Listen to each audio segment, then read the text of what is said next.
Welcome to Dr. Creepin's Dungeon.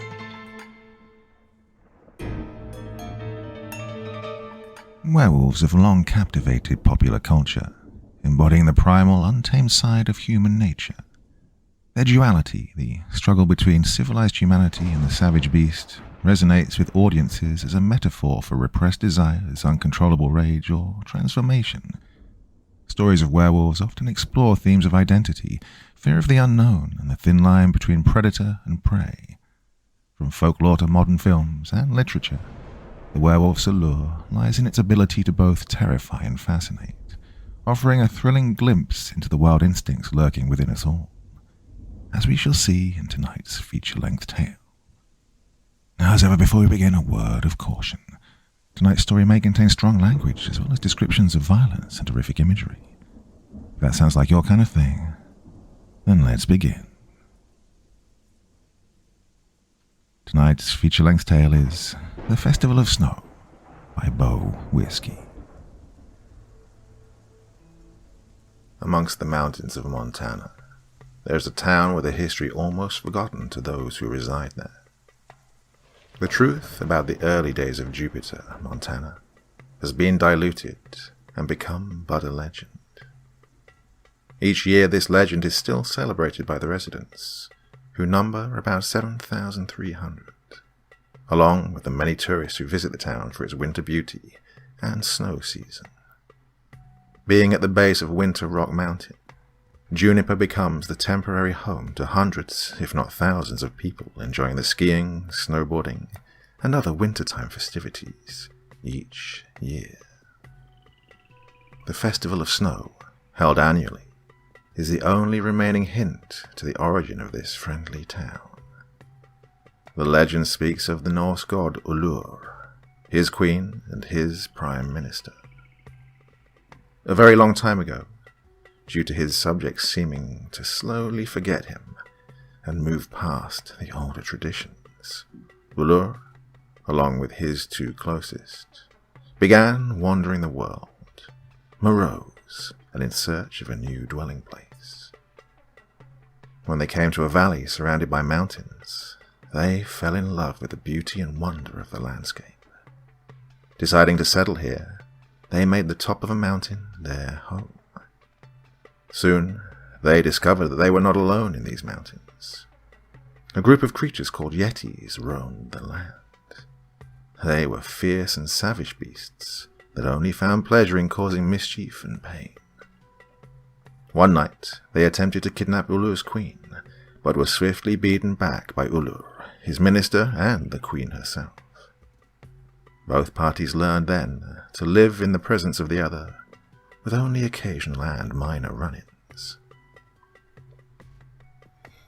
Years passed, and humans began moving into the valley and settling down. All the prior residents watched the new inhabitants and worried over the invasion to their homes. It soon became apparent to Allure, however, that no human was aware of his or any other presence on the mountain. Thus, they considered themselves to be alone in this new land. Allure continued to watch and study the men. When he discovered they took part in and enjoyed winter sports, and referred to him as a patron saint of winter celebrations, he excitedly donned the clothes of men and walked among them. The Yetis were not as fascinated or pleased by anything these humans did, though. They began trying to drive the men away. Each of these attempts was thwarted by the men, with aid from Allure. Once subdued, Allure was pronounced their king and hero. It was sworn that there would be a festival each and every year in honor of Allure and his court. This became known as the Festival of Snow. The events have grown, and some have changed in the past 70 years, but one thing remains the same. Costumed humans pretend to be Yetis, coming down from the mountains in order to cause mayhem, interfere with the celebration, and attempt once again to steal away the queen. Of course, the Yetis never win, and are always driven back to the wilderness to spend another year brooding and planning. last year brought to light the terrifying realization that this story may not be a completely fictional legend borrowed from the Norse pantheon. It began with a seemingly isolated animal attack. The small ranch on the edge of town was ravaged overnight. Several horses and cows were found torn to shreds, mutilated, and missing sections of meat. The owner of the ranch was, of course, in shock over the state of his livestock when he discovered them in the morning. He called the sheriff's office and reported it. Deputies, along with members of Fish and Wildlife, went to the property and began an investigation. Aside from the animals on the ranch, it was found that up to 2 miles inside the woods that the ranch bordered, small animals were also dead in unnatural manners. It was determined that a small pack of wolves must have moved through the area and viciously attacked the other animals, eating only parts of them before moving on. Admittedly, it was strange behavior for a wolf, but the amount of prey caused them to rule out a mountain lion or bear. Fresh snow had started to fall in the early hours of the morning and went on until midday. Due to the lack of tracks in the snow, it was assumed that the attack was late the previous night, either shortly before it began snowing, or even in the first moments of snowfall. Either way, there was nothing to follow, and help determine the exact animal responsible for this brutality. The community was alerted to the possible presence of wolves in the valley. It wasn't unheard of for wolves to be seen in the area, but it was rare for them to be so close to civilization. Not a single person doubted that wolves were the culprit, and therefore everyone kept an eye out for any sign of them. In the first few days, a handful of calls came into the various law enforcement agencies claiming a wolf sighting, but when looked into, they were either unfounded or ended up being a lone coyote. Talk around the town brought suggestions that maybe coyotes were responsible and not wolves. Those who knew enough about them understood that coyotes don't typically hunt in packs, and they rarely go for the larger game such as horses and cattle. After a week with no new attack or confirmed wolf sighting, conversation of the attack dwindled and was forgotten more and more. People were forgetting the ordeal and focusing on the holidays. Children were looking forward to their vacations, and adults were busy with end-of-year work, gift buying, and preparing for either leaving or hosting holiday family get-togethers. Any fear of animal danger became mostly limited to deer causing wrecks on icy roads. It was the night of December the 13th and the early hours of the morning of the 14th when the call was made. My brother works nights as an officer for the Juniper Police Department. Most of the time, he mainly deals with drunks and domestic calls. Mid-morning on the 14th, though, he showed up at my small coffee shop, looking haggard and exhausted. I was surprised to see him at this hour, considering he was usually in bed by now. His expression and overall appearance made me worry immediately. Without a word, he walked behind the counter and poured himself a cup of coffee. A couple of patrons watched him, confused, but let it go when they saw me approach him and call him by name. "Scott, what's wrong?" I asked. He slid the coffee pot back in its place, then looked at me and took a sip of the steaming black coffee before answering. "Oh, you're never gonna believe me, Cor." I raised an eyebrow at him and motioned him to the back office. I told the barista, Dana, to take over for a bit. She nodded, and I followed Scott into my office, shutting the door behind me. Scott sat down immediately in one of the chairs and continued sipping his drink. I perched myself on the edge of the desk and waited quietly for him to compose himself. "I got a call this morning that was out of the ordinary," he finally said, pausing to look at me and shake his head as if he almost couldn't believe it himself. Okay. So, why was it out of the ordinary? I queried him. The first thing that set it apart was that it dealt with the newspaper girl. Dispatch said she was frantic, and they couldn't really understand what she was trying to explain. Only that there was something following her. I thought to ask him then if it was just someone thinking that she was up to no good, but he held a finger up, gesturing me to wait a minute before interjecting. He continued. That wouldn't be too odd in itself. It's happened before, but this young woman was been working in the paper for years, and any time that I've ever encountered her or heard of a call she had to make, she was always calm. I can't say I've ever spoken more than a few sentences with her, but she seems like the quiet type. She's the one I told you about that last year. Someone called in saying there was a drunk driver, but really it was her. She was very polite when I approached her, and explained that her wheel bearing broke, and she had to maneuver her truck so it wasn't in the middle of the road. The entire exchange was lighthearted, and she seemed very easygoing, but quiet, you know? I nodded, and he took another drink of his coffee before setting it on the desk in front of him. He rubbed his forehead, and I took the moment to speak. So, what made her freak out? Scott took a deep breath and let it out slowly, as if preparing for something intense. I called her myself. She sounded like she was in tears. I could hardly understand what she was saying. It sounded like she was talking too fast and the words were meshing together. I got her to agree to meet me at the little bus depot over in Wildwood because she was in that area. I drove over there and saw her sitting in her truck, waiting for me. Cora, the girl looked scared to death, worse than if she'd seen a ghost. She'd obviously been crying and was sucking in gulps of air, trying to calm down. I asked her what happened, and if the person who had been following was still around. She said it wasn't a person that followed her, and she hadn't seen it since leaving Sapphire Creek Road. She finally calmed down enough to point a shaky finger towards the back of her truck, and said that it hit her.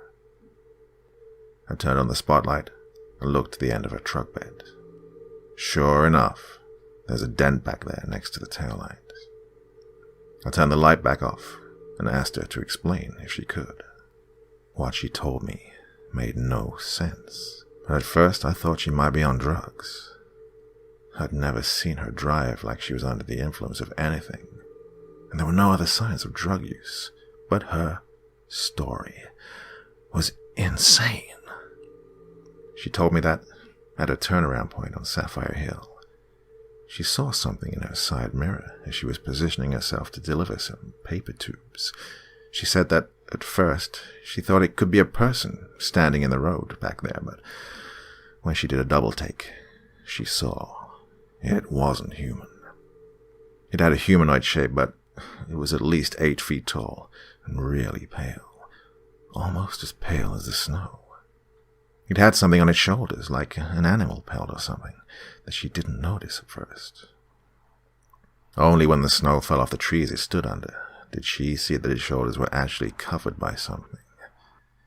It chased her almost the entire way back, growling and making a rumbling sound. When she got to the last corner, it darted into the trees and cut across the yard to emerge on the road and lunge for her truck. She swerved and missed it, but just as quick it swung a fist towards her and hit the back of her truck, causing the dent. It didn't follow her after that, and she called in. She told me that the pelt fell away at some point, and she thought she saw spiky gray fur running the length of its spine. Other than that, it didn't seem to be hairy, but also didn't look completely naked either. That sounds like a crock of shit, I said with a raised eyebrow. He nodded, drained his coffee mug, and returned it to the desk. Yeah, exactly what I thought. But with no reason to actually think she was on drugs, I thought maybe someone was out dicking around in a costume or something and scared the living daylights out of the poor woman. So I left her shortly after and went to Sapphire Creek to investigate for myself.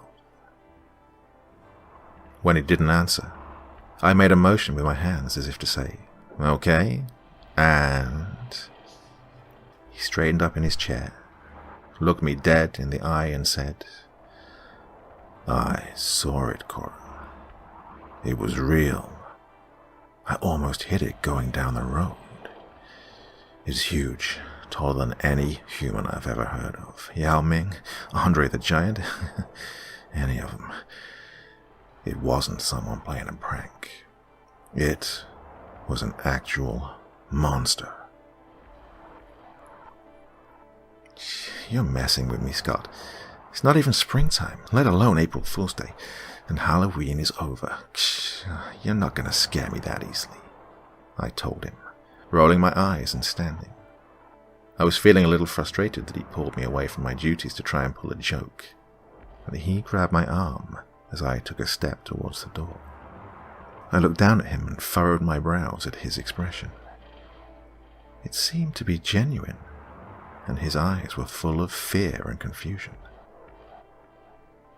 "I'm not lying, Cor. This isn't a joke." He was crossing the road when I came around a curve. It was only a few feet in front of me. I had to turn quickly into a driveway in order not to hit it. It saw me. It locked eyes with me. And those eyes, they weren't animal eyes. They were close to human, but there was just something off about them. They were too gray, like a snow cloud. It grunted at me, and I got the hell out of there. I think it's the thing that attacked those animals before. His voice was low, almost a whisper. It was pleading for me to believe him. I searched his face and saw the signs of exhaustion around his eyes. I softened, stepped back, and took his hand off of my arm to hold in both of mine. "Hey," I cooed to him in a gentle voice. "It's okay. You're okay." His shoulders relaxed, and he let out a long breath. I crouched down next to him and rubbed his arm, trying to soothe him. It wasn't like my brother to get scared of anything. When we were little, he was the stereotypical tough jock, hard to rattle. It made me nervous to see that something had spooked him so much. Days went by, and as much as I'd love to say things calmed down, they didn't. Reports started coming in nightly of sightings of this beast. It was easily discovered that there wasn't only one, as some of the reports mentioned multiple creatures. All of the sightings took place around the base of Winter Rock in the woods surrounding it. One night, during a particularly bad storm, decorations around town were vandalized. This was the first time these things had come to a more densely populated area of town. Snowflakes that were fixed to poles, garlands that were stretched from one side of the road to the other, and lights that were wrapped in the garland and hung around storefronts were pulled down and destroyed. Anyone who saw it happening made themselves scarce and notified the police, but there was nothing anyone could do.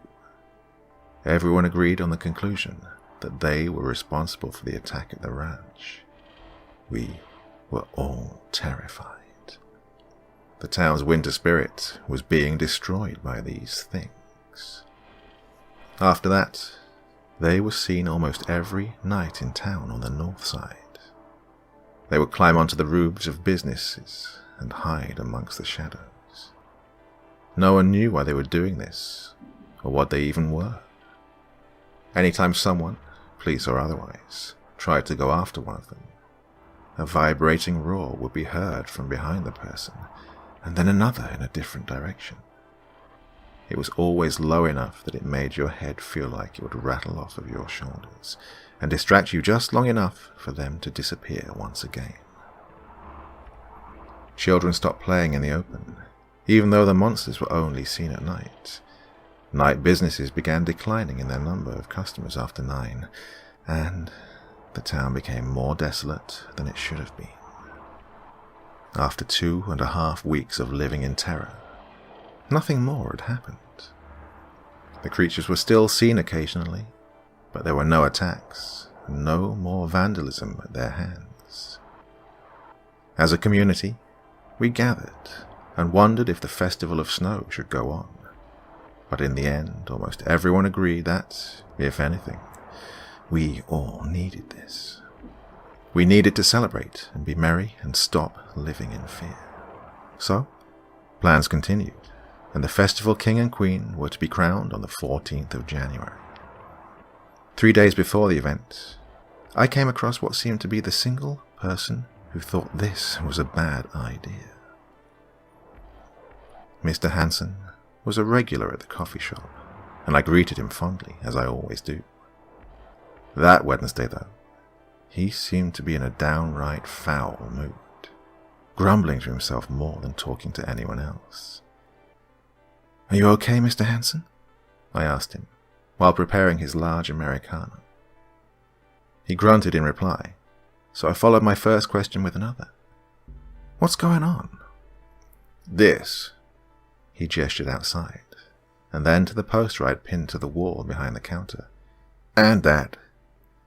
This town thinks they can just ignore what's been happening and have the celebration like usual." "Why shouldn't we? No one's been attacked other than that first sighting, and she was only shaken up." "Oh, the festival's a tradition," I answered him calmly, curious as to why exactly he was against it. I can't say that he'd ever been a very festive person, but he was a usually happy man. "Don't you think that's what they want? Has it occurred to anyone that they want us to be caught off guard? They want us to think we're safe, so when they try to take the queen, we won't expect it." He slammed a palm onto the counter, making me flinch. "The Snow Queen?" I managed to ask, somehow remaining calm on the outside. Internally, though, my nerves were beginning to work in overdrive at his outburst. He grunted once more, looking down at the counter. I handed him his coffee, and he left without another word to me. "That was odd," I heard Dana say from beside me. I nodded in agreement. "Very odd." I couldn't help but spend the rest of the day wondering if he knew something that no one else did. The night of the coronation, the police presence was felt but not feared. Security had been stepped up just in case. Scott was one of the officers assigned to walk around through the crowds and keep an eye out for anything dangerous, whether it was a monster or someone who just had a little too much to drink. The King and Queen of the Year were crowned, and the real party began.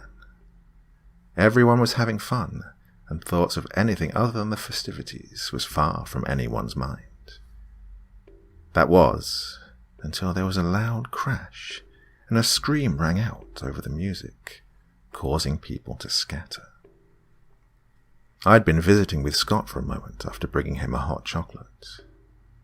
The second we heard the scream, he shoved the cup into my gloved hands, told me to get home, and hurried off through the crowd, moving against the flow to the source of the commotion. That was the last time I saw my brother. Instead of heading home, I went back to my closed shop a few blocks away, where my car was parked, and I unlocked the door quickly. I saw Dana and her boyfriend approaching as I closed the door. They'd also parked at the shop and walked to the celebration in order to avoid the headache of trying to find a parking spot there. I held the door open about a foot and stuck my head out, calling to them. Dana veered her boyfriend in my direction, and I ushered them inside before locking the door. "It's going to be hectic out there. Better to wait here for it to calm down," I told them. Dana nodded, and her boyfriend Josh began pulling chairs down for us to sit on. Because she was still young and in college, I felt motherly toward her and wanted to be sure she was safe. As we began to sit down, we heard the distant shots of a gun being fired. The three of us sat in silence and shadows for a while, watching the deluge of cars vacating the area. After a few minutes, Dana offered to make us all some coffee while we waited. I agreed that it was a good idea and stared out of the window while she worked. When she brought over the cups of coffee for each of us and sat back down, she asked, "Did you see what happened?" "No." I shook my head and blew the steam off of the liquid before taking a tiny sip. "Scott's out there, though. He took off when he heard the scream." Dana's eyes widened, and worry flashed over her face. "I'm sure he'll be okay, and as soon as things settle, he'll let Cora know what happened," Josh said, wrapping his arm around the frightened Dana. She nodded and sipped her own coffee. I checked my phone periodically and found no call or message from Scott, even half an hour after ducking into the shop. The traffic had died down by now, and the coffee was gone. Dana and Josh suggested that we all go home and try to relax now that things seemed calmer. I agreed, and we exited the building. I bid them good night and watched them drive away before starting my car and making my own way home. I was worried about my brother and had an awful pit in my stomach, but I did my best to convince myself that it would be okay and that I would hear from him by the morning. I'm not sure when, but at some point after returning home, I curled up on my couch and fell asleep, still waiting to hear from Scott. I awoke to a knock on my door. It took me a groggy minute to understand what had woken me, but when the second knock came, I jumped to my feet and answered the door, hoping it was Scott. Instead, I saw another officer standing there with a grim look on his face. The entire day is a blur to me, but I know that the man, Officer Rychek, explained to me that Scott was missing. He had gone to the aid of the newly appointed Queen, and in the scuffle, he and the Queen had been taken by a group of the creatures that appeared without warning at the party. They destroyed equipment, and when they snatched up the Queen, Scott and another officer, along with a good citizen, charged the monster, slamming into it and trying to free her. The second officer and brave civilian were both torn to shreds by the creatures. Other civilians were also found dead, killed at the hands of the monsters. Scott, however, was lost in the commotion, and when the group of monstrous bandits retreated, he was nowhere to be found, dead or alive. Someone came forward a few hours later to tell the police that they had witnessed Scott knocked out and carried off with the Queen. I was lost for days, only going through the motions of life. I had yet to cry, and was in a perpetual numb state, hardly hearing things said to me or seeing things in front of me. Dana was an incredible help in running the store during this time, and we kept a flyer on the door that read, "Help bring me home," with a photo of Scott. Before long, everyone knew the story, and the family of the Queen, a woman named Tessa Murphy, began coming in regularly to talk with me. Her husband and daughter would ask how I was doing, and we would share in a collective grief for our losses. It was during one of these little meetings that I finally broke down and cried. I think I continued crying for a month after, wishing my brother would just return. Our mother had died when we were very little, and our father joined her 6 years ago when I was 20. Scott was the only family I had left. It slowly got easier to go on with my life. Not a day passed where I didn't think about him, and I checked with the Juniper Police Department twice a month to see if there was any progress or news. They stopped looking in March, but left the case open. It's now the beginning of December again, and I was prepared to spend this winter hiding away in my home, mourning the anniversary of the horror our town went through and the loss of Scott. Plans for the festival are still being made, and as far as I know, this year will keep with the tradition, but include a moment of silence for those who died and those who disappeared last year. I wanted to pretend the entire thing wasn't happening, but today, Mr. Hansen and I had a very interesting conversation. It started with something he overheard in the coffee shop while waiting in line. He was shaking his head when he approached the counter, and I asked him what was wrong. The tourists over there talking about the festival. Gee, it's a shame what happened last year. I don't know if I can believe it won't happen again. His tone wasn't angry or enraged. It was calm this time, with a hint of hopelessness. I began preparing his usual order, without him having to tell me. What do you mean again? I couldn't imagine the pain we'd gone through becoming a new part of the tradition. Mr. Hansen looked at me intently, with an expression that made it look like he wanted to tell me something, but wasn't sure if he should. He didn't answer until I handed him his coffee. Oh, my dear, you deserve answers. I can't give them all to you, but I'd like to tell you a story, if we could speak in private, he said, piquing my interest. I gestured for him to follow me behind the counter and into the office. With only a glance at Dana, I saw her nod, signaling she would handle things out here. When we were in the office, I sat at my desk and motioned for Mr. Hansen to sit across from me. He obliged and took a seat in the chair that Scott had sat in so long ago when he explained the first sighting. Cora, do you know the legend of Allure and the Yetis? He asked. I nodded in response, and he continued. Who did the Yetis always try to kidnap?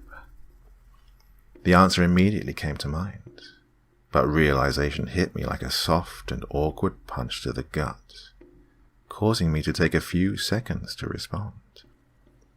The Queen! Mr. Hansen nodded solemnly and removed the lid from his coffee before setting both lid and cup on the desk. People believe the Yetis are more like the Bigfoot, just white and prefer cold climates. It's likely this idea stems from the same idea that polar bears evolved from grizzly bears. But what if the description of a typical Yeti is incorrect? I'm not sure I follow, I said.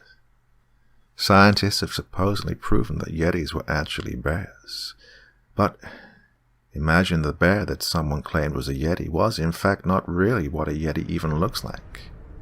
Imagine it doesn't resemble the universal description of what a Bigfoot looks like. Not many people are left in the world that understand how a creature in one part of the world can share the name of an entirely different creature in another. People move from one place to a new one, and use terms that they already have and understand to describe something new, and it eventually becomes called by the same name, therefore losing, at some point, what it truly is, or what it might truly look like. Okay, I think I understand what you're saying, I responded with a slow nod. The hairy Yeti beast from one place could have been used as this type of descriptive name for another non-hairy beast in a different place. In fact, this is what happened. When people began moving into the valley and creating homes and communities, they were attacked by things that they could only think to describe as Yetis, when in fact, physically, they are much different. Both share pale skin and fur, and act aggressively, but the Yetis of our mountains are not the same as the Yetis of somewhere such as Nepal. So, you're saying that those things last year were Yetis? I asked. Mr. Hansen nodded. Indeed, they are the Yetis that our ancestors encountered. They are the Yetis from our legend. They've been silent for so long, but now they are back, and we don't have a God King to protect us anymore. The legend is true. I posed another question, trying to grasp my head around what he was saying and implying. I wouldn't have believed him before, but after everything I'd seen last year, I was willing to believe almost anything. Well, yes, most of it at least. We can't be sure, really, that there ever was a god king that came to our rescue, or if it really was allure. But there was a family that lived here before anyone else. They made their home on the mountain. The wife was said to be very beautiful, and the Yetis did try to take her on several occasions. It is unclear how exactly they were beaten back. All I know for certain is the man of the family was crowned the first festival of Snow King, and his family continued to thrive, creating a lineage over the decades. I believe that the end of this line has something to do with the Yetis returning, and, of course, they went after the Snow Queen, as they had done so long ago. He took a drink of his coffee while I pondered what he was explaining. The end of the line? Did the family somehow ward them off all this time? Why did the line end? Mr. Hansen gave me a smile. There was a mix of sadness and appreciation for my curiosity. Jeremy Hogan was the sole heir to that legacy. He was killed in the summer of 2016 by a drunk driver. Geez, poor boy was only 17 years old. Not old enough to have started a family of his own. He had no siblings, and his father is who knows where at this point. When his parents divorced, Jeremy's father took off, heartbroken, and threw himself into his work. His mother, not of the Hogan line, became addicted to drugs soon after, and he was put in the care of his grandparents. His grandmother passed away a few years ago, but his grandfather is of the right descent, and I'm sure was teaching him the ways of warding off the Yetis. When Jeremy died, however, he was moved to a care facility because something in him broke. His heart, I would assume. He lost everything he once had, so his son, Jeremy's father, arranged for him to be placed in a home somewhere down south with a warmer climate. My heart sank. I remembered hearing about the accident, a memorial held at the high school. The Hogan family had been around for as long as anyone could remember. I never realized the name was so close to being lost to time, or that they might possibly have had more to them than anyone knew. Without anyone to do whatever it is they did. The Yetis are going to come back every year, aren't they? I asked, in almost a whisper. Mr. Hansen nodded glumly, and I asked him how he knew all of this. The Hogan family and the Hansen family go way back. I happen to have some old journals from a long-deceased relative that outline the legend and the beginning of the festival 70 years ago. I never thought any of the ramblings of what was believed to be a madman could be true, but when the monster started appearing last year, I knew it had to be. We didn't talk much after that. There was nothing more really to say. So, here I am now, hours after the exchange, typing all this out and trying to research how to make Yetis go away. I'm having no luck, but perhaps someone out there knows something. It's been a fairly dry beginning to the winter, and there's no snow on the ground yet, but I'm sure it could start any day now. And with the snow, the Yetis will come. How am I supposed to stop them? And is there any hope my brother could still be alive somehow?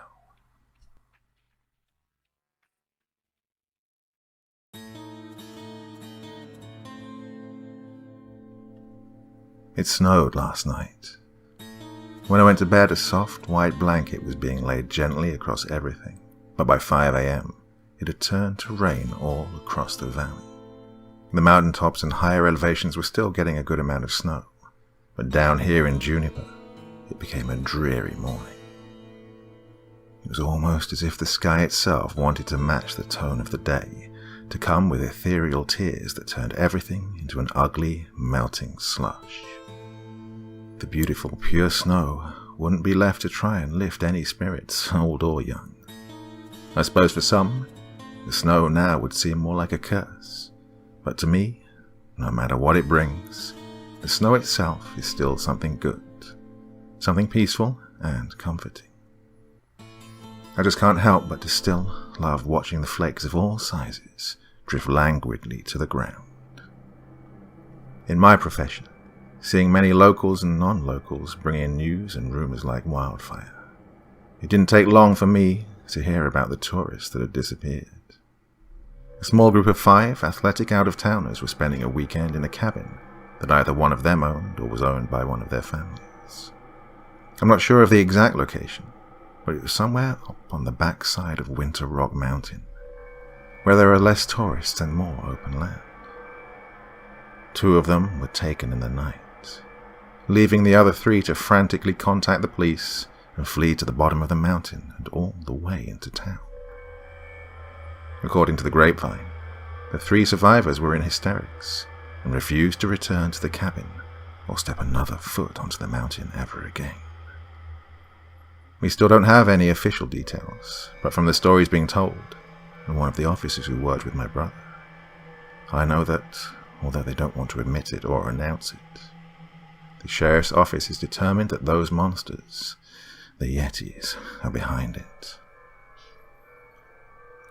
The overcast and wet weather seems to be permeating from the citizens of Juniper themselves. Let me take you back a bit, though, and share with you what I've been doing. After a couple of days scouring the internet, I came up with nothing on defeating or preventing Yeti attacks. After a particularly frustrating internet search session, I made myself a mug of red wine hot chocolate and sipped it while absent-mindedly looking towards the computer screen. It sat on the table in front of me, but my mind was far from the object. Instead, I was remembering my brother, the snowmen we'd built together, the winter sports we'd taken part in, and the last time I saw him. He would have turned 30 back in September. I smirked to myself, internally teasing him for being that old and not even having a serious girlfriend, let alone a wife. It wasn't that my brother was not attractive. He definitely wasn't bad with the ladies. Scott just primarily focused on his career. He wanted to become a detective and always did his best to respond to any crime scene, although we rarely had any horrific ones, and help the detectives in any way he could. He did this sometimes even on his days off. I'm not sure exactly when I finished my hot chocolate or climbed into bed, but I remember waking up well before the sun.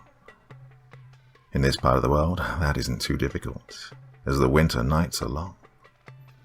It begins to get dark as early as 5 in the afternoon, and where it begins to get light at about 4:30 a.m. in the summer, the sun hides away until around 8 in the morning in the winter.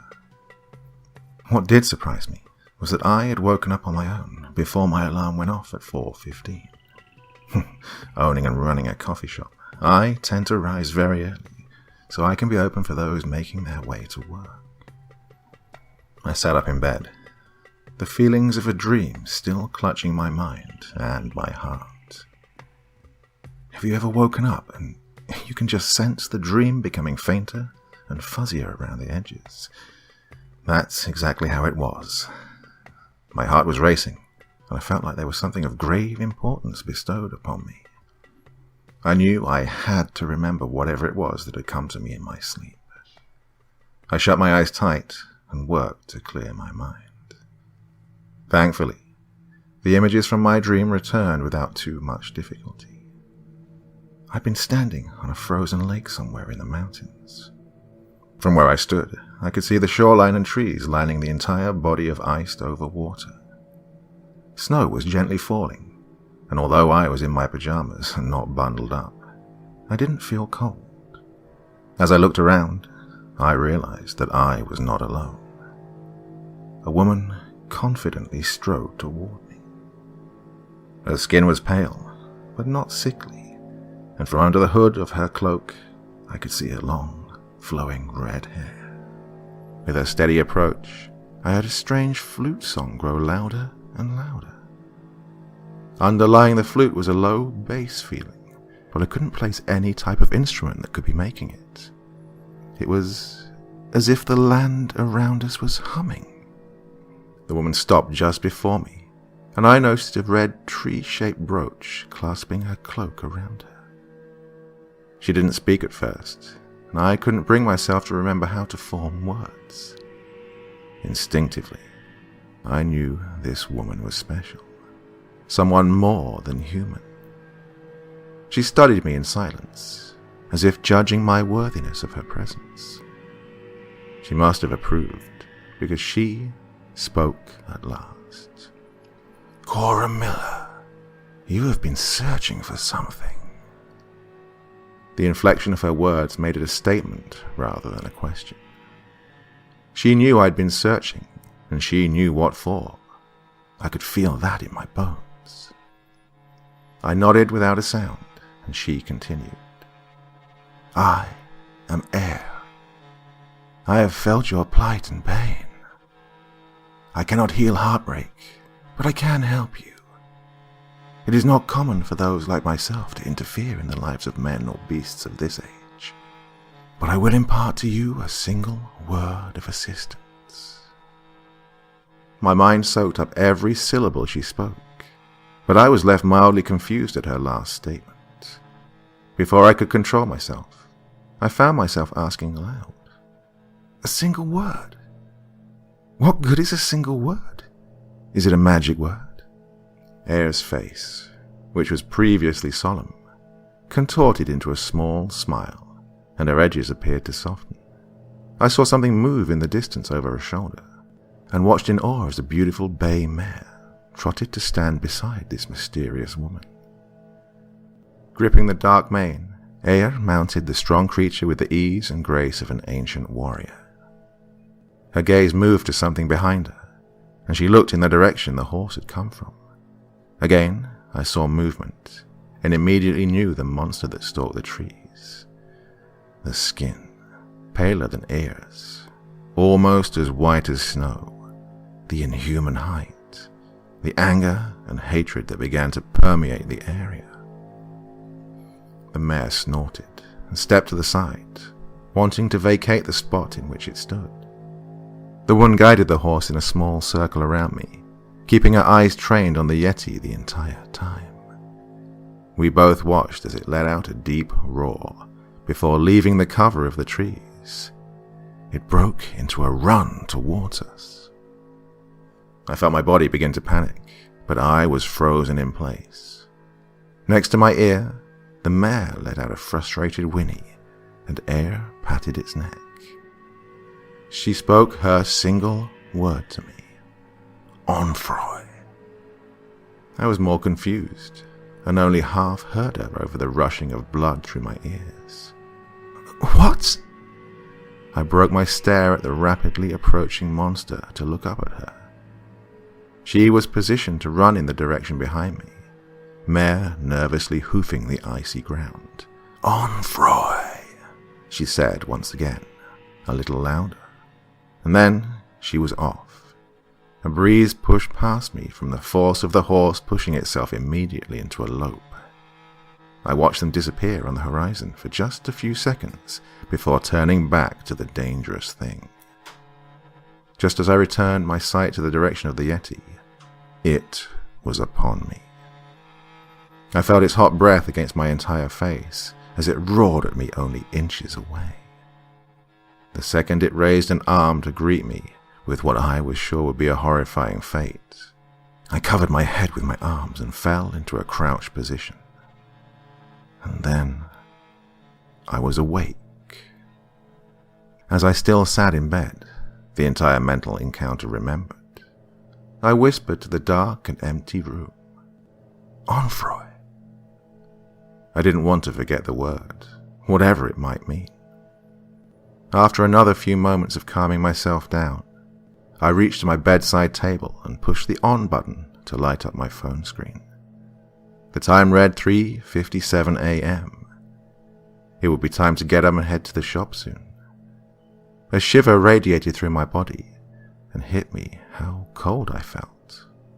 Sliding out of bed, I made my way to the bathroom and took a long, hot shower. The rest of the morning was uneventful, with me zoning out most of the time, still trying to make sense of the dream. About mid-afternoon, A young woman who looked to be around my age walked in and approached the counter. I didn't know her, but she was still familiar because she'd been coming in several times a week for a few months now. She was never very talkative, but seemed sweet and polite. I smiled at her and stood up straight, abandoning my absent-minded doodling on a scrap of paper. She returned the smile and ordered the latte she normally requested. I asked how her day was, and we exchanged very limited small talk. Now, just like the conclusion I'd come to some time before, I assumed that she was just a very shy person and felt awkward in public. It was when I sat the drink on the counter and took her cash that she caught me off guard. "Onfroy, is that your name?" she asked in a voice that hinted at a pleasant surprise. I looked at her, my brows furrowed. "No." I shook my head and responded. She had just given me a clue, though. "It's a name." The young woman shrugged a little and made a facial expression that matched her answer. I assumed it was. It's the name of a road, at least. Well, it's more like a long driveway. There's only one person up there. "How do you know that?"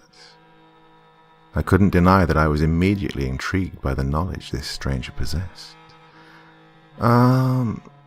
She hesitated and looked down at the coffee now held in both of her hands.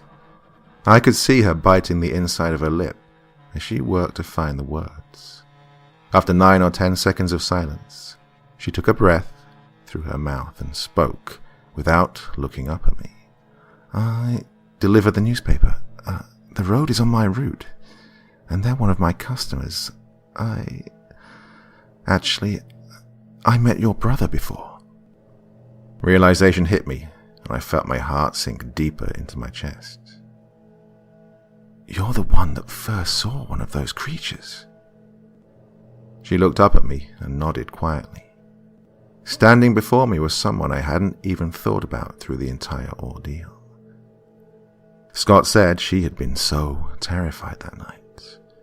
Oh, how many people besides myself had forgotten about her experience? Sure, she wasn't missing, and she was still alive, but she'd still encountered one of those things at a close proximity. I stepped from behind the counter and wrapped her in a big hug. My body tensed from the shock, but then relaxed after a second. She removed a hand from her coffee and hugged me back. I stepped from her and saw that she had tears in her eyes. "Your brother was really nice to me. I wish there could have been something more for me to do to help. I know it's only wishful thinking, but I just wonder if I could have done anything," she said. I smiled at her. "There might be something you can do now." I led behind the counter and offered her a seat on one of the stools that Dana and I kept back there for slow times when our feet needed a rest. After properly introducing myself and learning that her name was Jessie, we spent the next half hour talking about where Onfroy Lane was and the single house on it. I didn't realize how easy to talk to she was until after she'd left, but it was surprising how comfortable her presence made me. She was open to telling me her story in her own words, and I found myself remembering how Scott had explained it a year before. Before she left, we exchanged numbers, and she assured me that she would still be in at least a couple of times a week. It turns out, she started coming to my little coffee shop specifically because I'd owned it. Although too shy to say anything until now, she still returned, not only in hopes of overcoming her hesitation to speak to me, but also because she really did love my coffee. On my next day off, Thursday, I planned on going out to the lone house on Onfroy Lane. I wasn't sure what I would find, or what I was even really looking for, but I had to try something. Anything. I just hoped that I wouldn't upset who lived there too much. The drive took me north of town, past the main road to the mountain itself, and to a driveway that I almost missed. It wasn't quite a quarter of a mile long, but it was close to it, making me understand why it might have its own name. If you didn't know it was a driveway, It'd be easy to think it was a road with several houses on it. The driveway itself came to a dead end at a relatively modest-looking house. It was a single-story home with a large garage attached to the left side. The outside of it was covered in brown wood paneling that gave it an earthy and relaxed look. I stopped my car and opened the door to hear loud barking before I could even see a dog. I closed my door and stood next to my car, unsure of approaching the house now. The dog sounded large and angry. I didn't want to make a wrong move and get eaten by whatever breed it might be. The front door opened and a hulking mass of fur bounded through the entryway and towards me. I flattened my back against the car and felt around blindly, trying to find the door handle without looking. I was sure this beast was going to devour my face. It was in front of me in mere seconds, sniffing at my feet and my legs before rising up on its hind legs and pinning me to what should have been my safe metal box of protection. With two giant front paws on my shoulders, it was eye level with me. I held my breath and shut my eyes tight, waiting to feel the hot breath and teeth sinking into my flesh. I felt the humid air from its mouth, but never felt the sting of my skin being ripped into. Instead, a large pink tongue began to drag itself up my cheek over and over.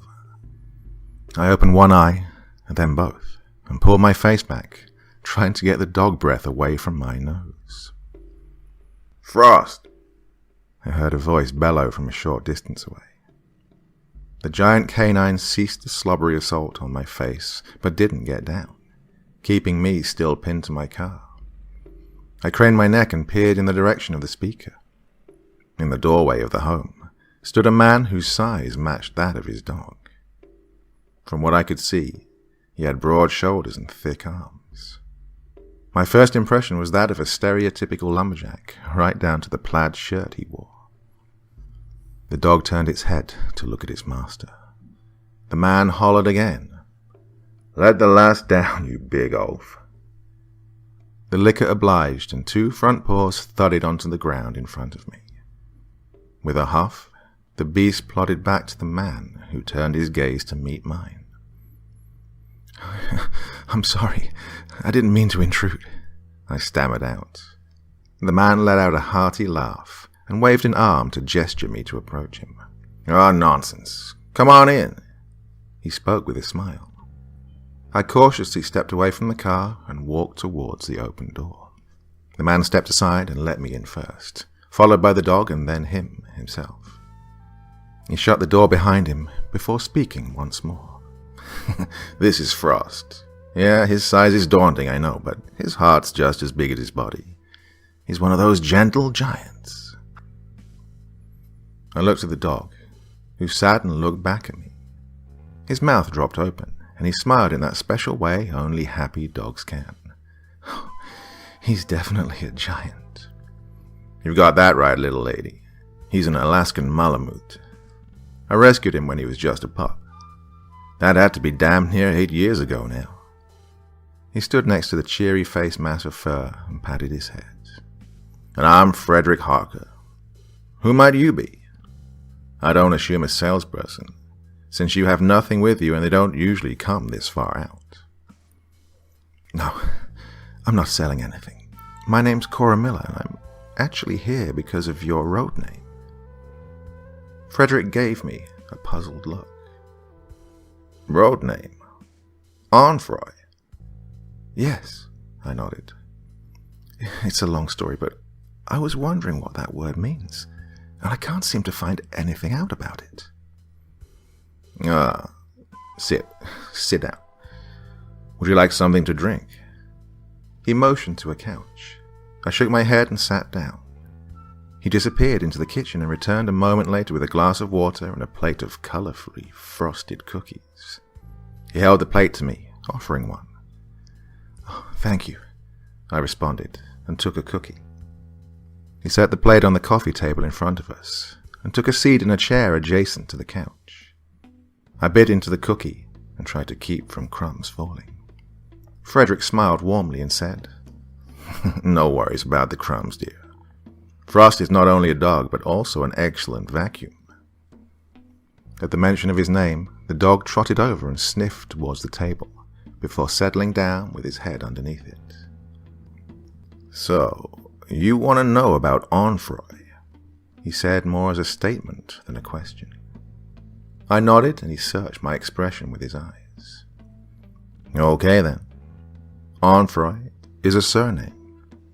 It's linked to the Vikings of Normandy. My great-grandmother's name was Onfroy, but once she married, the name fizzled out. It's not a very common name in the world anymore. It seems like the original family's all but disappearing slowly," he mused. "What do you mean?" I asked, finishing my cookie. "Well, the Onfroy name is gone from this corner of the world, and Hogan is pretty much gone as well," he began to explain. Seeing my confused expression, he continued. "Way back when the Onfroy ancestors came to settle here, it was more than just one family. A brother and a sister, along with each of their separate families, came to live in these mountains. The brother was a Hogan, and the sister, after becoming married, was an Onfroy." "Why aren't there any Onfroys in the history books?" I asked him, curious as to if there was information about the Hogans helping shape the town. Why not the other side of that same family? Frederick frowned. "Simply because there were no Onfroys that aided in the building of this area. At least, not officially." I could sense some hesitation from him, as if he knew something but wasn't keen on sharing the information to outsiders, as if it was a family secret. I made up my mind on the spot and took a leap of faith. "Frederick, I'm going to tell you something that might sound a little crazy." "Crazy?" the man laughed. "Okay, tell me." I took a deep breath and readjusted my position on the couch to sit up straighter. "I'm sure you remember the tragedies of last year." I paused, and he nodded in response. "Well, the police officer that disappeared was my brother, Scott." I avoided his eyes at this point because I didn't want to see the sympathy that everybody had when they found this out. It was just too painful still. I continued on, rambling off everything I knew. My talk with Mr. Hansen, my search for stopping the Yetis, my dream of the woman named Ear. All the while, Frederick listened intently, without interrupting. When I finished, I sat still for a few seconds, eyes fixed on the door, before finally looking to him. His eyes were on me, and his brow was slightly furrowed. We sat in silence for a full minute before he stood up wordlessly and left the room. Frost lifted his head to watch his master retreat, but didn't get up. Upon walking back to his chair, my burly host set a glass on the table in front of me and filled it halfway with a dark liquid, then picked it back up and pushed it into my hands. "Red wine. Drink it. I think we might both need more than just a glass. Maybe it's not as cliche, but I always preferred a big glass of this stuff to bourbon." His explanation surprised me a little. As a large human who fit the image of a mountain man, I surely wouldn't expect him to have wine over anything else, especially bourbon or whiskey. I took a sip of the warming, room-temperature liquid while he sat back in his chair. When he noticed my look of surprise at his preference, he smiled once again, but his eyes told a different story. "I was expecting you to laugh or call me insane," I admitted to him. He shook his head and took a long drink from the glass he poured for himself.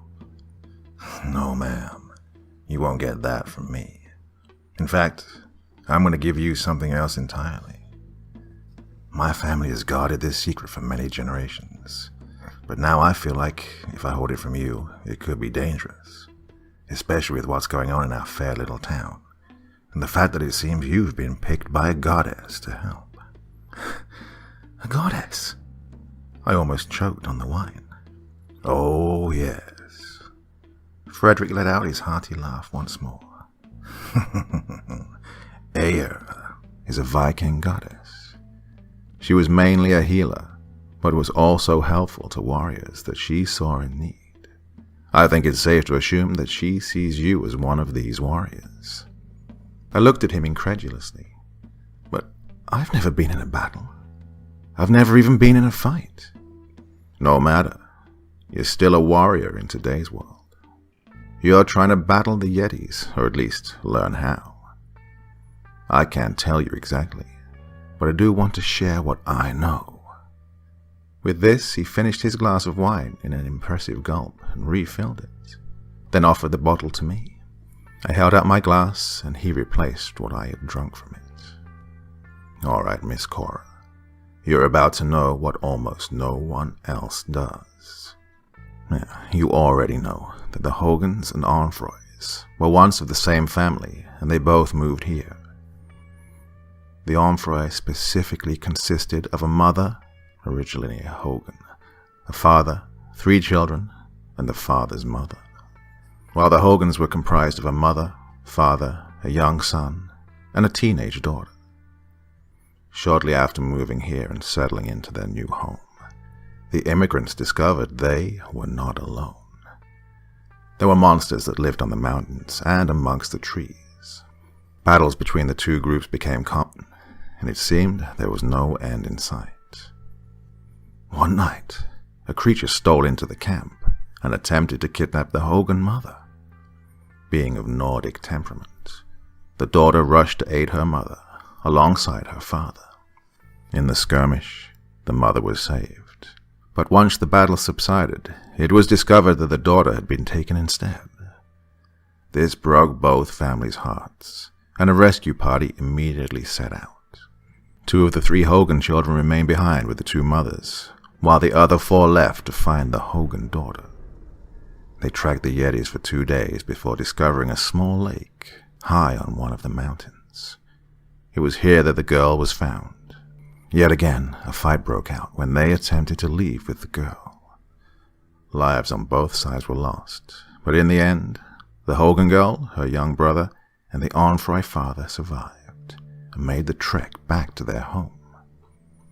Here, Frederick paused to take another long pull from his glass. He swallowed hard before continuing. When they returned, a massacre was discovered. It appeared that all lives were lost, but crying was heard from a distance. One of the children, a small boy, was found hiding in the hollow trunk of a large tree. He had run and hidden after the attack commenced. He was badly injured, but alive. The Yetis backed off at that point, leaving the remaining members of the families to heal and try to go on with their lives. After a few months, it became clear that the girl was pregnant. She hadn't spoken much about what happened when she was gone, but finally admitted to the others that she'd been raped and carried an abomination inside her. No matter how hard she tried, the baby would not die in her womb. They all agreed and planned to kill it the moment it took a breath in the world. That didn't happen, however. The night the child was born, the Yetis returned to claim their progeny. Perhaps it was a mother's instinct, or the bond a woman shares with something she grew inside her. But she refused to give up the baby, and she couldn't bring herself to destroy it either. It looked like her, not like a monster. They gave up that night, but returned a year later. When one of the creatures went to kill her, it was stopped in its tracks by an angry scream from the child itself. The Yetis retreated, and life again went on. Over the next few years, the Onfroy father succumbed to an illness and died, leaving his young son, the 2 remaining Hogans, and the half-human baby to continue on their own in the world. When the child was old enough to walk and talk, he told his family of a dream he had in which the winter god Allure showed a ritual to fend off the beasts. It was a simple task of marking trees with runic symbols and hanging metal items among the branches. The key element was the child's blood, though. Each rune had to be anointed with a drop of the hybrid blood in order to seal the magic. So, they began performing the ritual each year at the beginning of winter. I was transfixed with his tale, and when he finished and leaned back in his chair, again finishing a glass of wine, I realized that I hadn't moved a muscle during his telling of the story. I looked down at my glass and sipped the dark red liquid, trying to wrap my head around all of the details. When I looked back to him, he had a sad smile on his face and was scratching Frost behind the ear. But what happened after that? Well, the Hogan line continued through the child. Yeti blood continually passed on. Although diluted with each generation, it still seemed to work just fine in keeping those things out of our lives.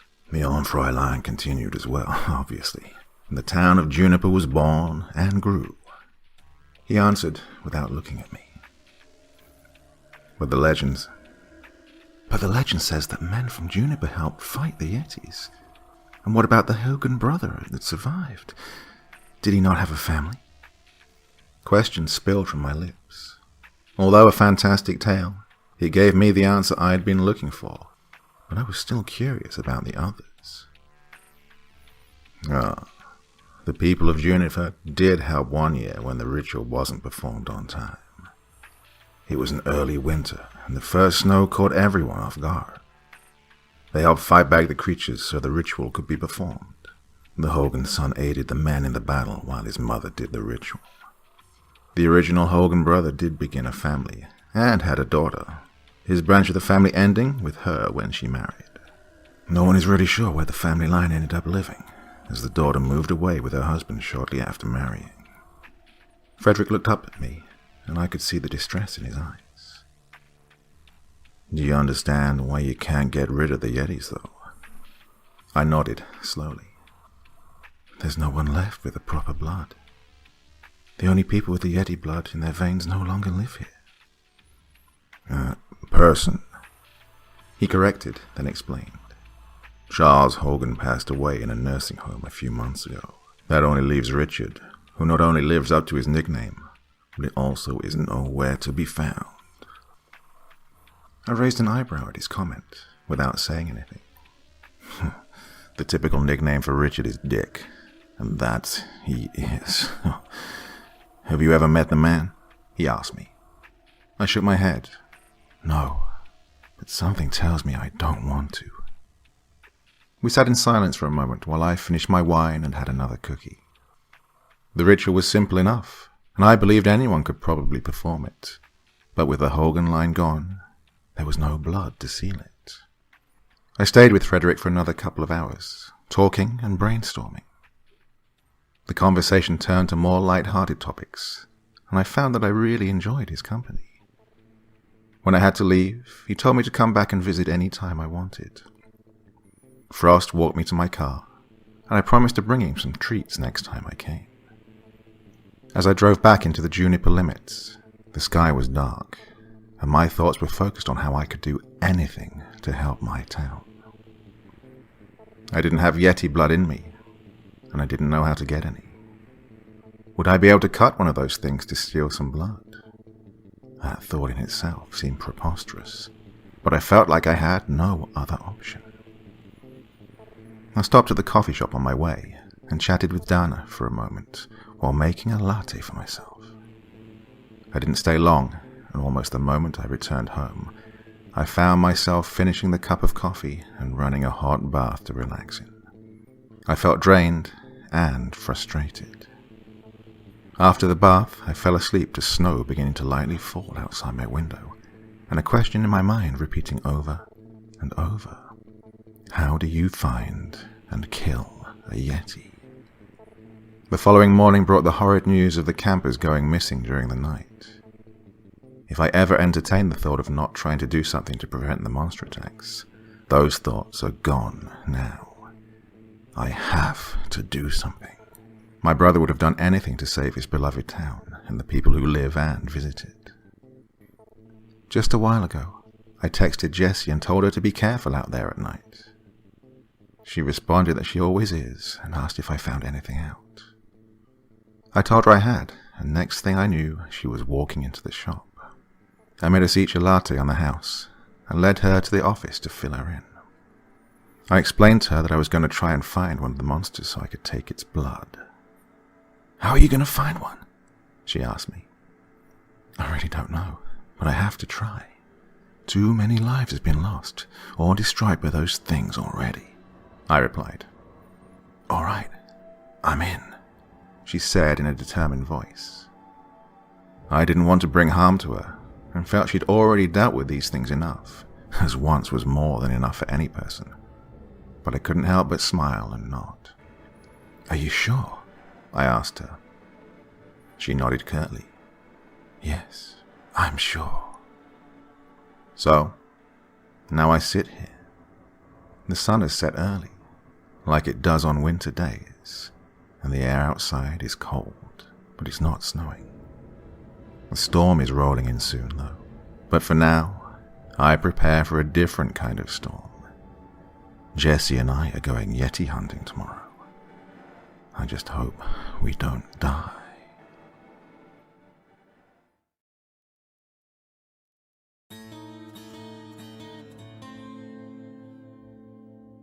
The Yeti hunt was almost unsuccessful. I say almost because we didn't find any Yetis, but we did find something else. Remembering my dream and what Frederick had told me, Jesse and I set out to the lake at the top of Winter Rock Mountain.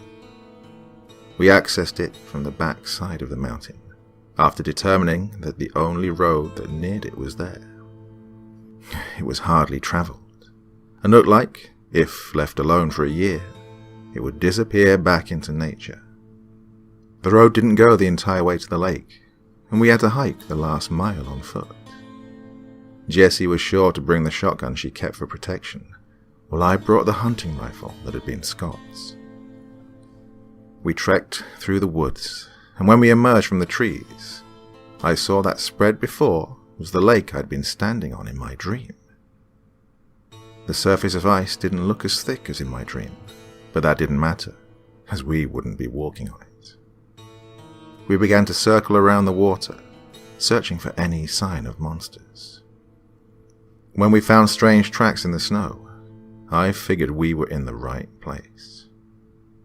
The tracks themselves were similar to those a human's bare feet would make, but the toes were unnaturally long and wide, and there was no place for an arch, as if the creature that made them were flat-footed. At first there were just a few, but as we followed them, they increased in number, and it became more difficult to tell what direction they were headed to. We followed as best we could, and came upon a small cabin-type structure. It looked as if it had been made in a hurry. Logs that made up walls showed gaps, and the metal roof didn't seem to quite fit the structure properly, being too long on one side and just barely covering the house on the other. It also appeared that the roof was actually a myriad of different metal sheets instead of one uniform type and color. There were no windows that we could see from the front of the building, and the door was nothing more than a simple plank of wood pushed up against the entryway from the outside. There were no hinges attaching the piece to the house itself, but it was held in place by a large tree limb that crossed it horizontally in the center. "What the hell is this?" Jessie asked aloud. I shook my head in a silent response, and tentatively stepped to the ramshackle cabin and knocked. "Hello?" I called through the wood. "Is anyone in there?" I heard shuffling sounds in response, and then a bang resounded from the opposite side of the plank. Muffled voices that didn't quite penetrate the barrier accompanied the now rhythmic knocking. I couldn't tell what they were saying, but the voices sounded panicked. Without a word, Jessie joined me at the door, and we began pushing the thick limb out of its place across the door. With grunts from both of us, we managed to get it up high enough to drop it to the ground, unlocking the cabin. I pried my fingers around the side of the tall plank of wood and pulled it down, letting it fall on top of the limb that had held it closed. We were greeted by a man holding onto the inner wall as if it were the only thing keeping him standing. Jessie and I glanced at each other, then back into the cabin. "Who are you? Are you okay?" I blurted out. The man nodded and let his body slowly slide to the floor. I stepped inside the cabin and saw in a glance that the inside didn't look any better than the outside. I focused on the man now sitting against the wall. As I crouched down to his level, Jesse walked past me and into the room. The man's lips were dry, chapped and cracking, and when he tried to speak, a raspy voice barely more than a whisper came out. Thinking quickly, I grabbed a bottle of water out of the backpack that I carried and opened it, offering it to his lips. He drank greedily, and shaky arms reached up to hold it on his own. From somewhere a little farther into the cabin, Jesse called to me. Cora! Cora, come quick! I whipped my head around to look in her direction. I saw another person, a woman, in similar shape as the man in front of me. I stood up as he continued to drink from the bottle, working to drain it as rapidly as he could. Jesse was following my lead, and had the woman taking sips from one of the bottles she'd brought. Unlike the man, the woman seemed in a daze and couldn't gulp the liquid steadily. Between drinks, she would call out as if asking for rescue, not seeming to actually realize that we were here. The man dropped the empty bottle to the floor beside him and pushed against the wall, steadying himself as he stood. I turned to look at him. Whoa, careful. You're obviously pretty weak. Are the two of you the campers that went missing? I asked, hoping they weren't more people missing. He nodded and made his way toward Jesse and the woman, holding onto the wall with each weak step. I followed him, ensuring he didn't fall down, and when we stood next to Jesse and his companion, I gave him another bottle of water and an energy bar that I had absent-mindedly shoved into the pack. I retrieved another bar and handed it to Jesse for the woman. After waiting for the two missing people to strengthen themselves with food and water, Jesse and I helped them both to their feet and began making our way to the door. Wait, the woman whispered loudly. I looked at her with a questioning expression. She pointed to the corner of the cabin behind us. What is it? Jessie asked in her sweet voice. The woman just gestured repeatedly towards the corner. I left the man standing against the wall and approached the spot cautiously, worried about what might be there. Somehow we had missed the brown blanket that was hanging from the ceiling to the floor. I hesitantly reached to it and pulled it back, revealing another small room with two twin beds, one empty and one occupied. The person in the bed was sitting up, facing the wall opposite me, with their legs crossed in front of them. I felt my heart stop when the woman turned her head to look at us. In the darkness of the tiny room, it was difficult to read her expression, but I recognized her features immediately, even as shaded as they were. I'd seen photos of her too many times to not be able to tell that the woman before us was Tessa Murphy, the long-lost Snow Queen. I felt the ability to form words leave me as I gaped with an open mouth at the sight before me. No ice, please. I have a squirrel caged already. She spoke with raspy words.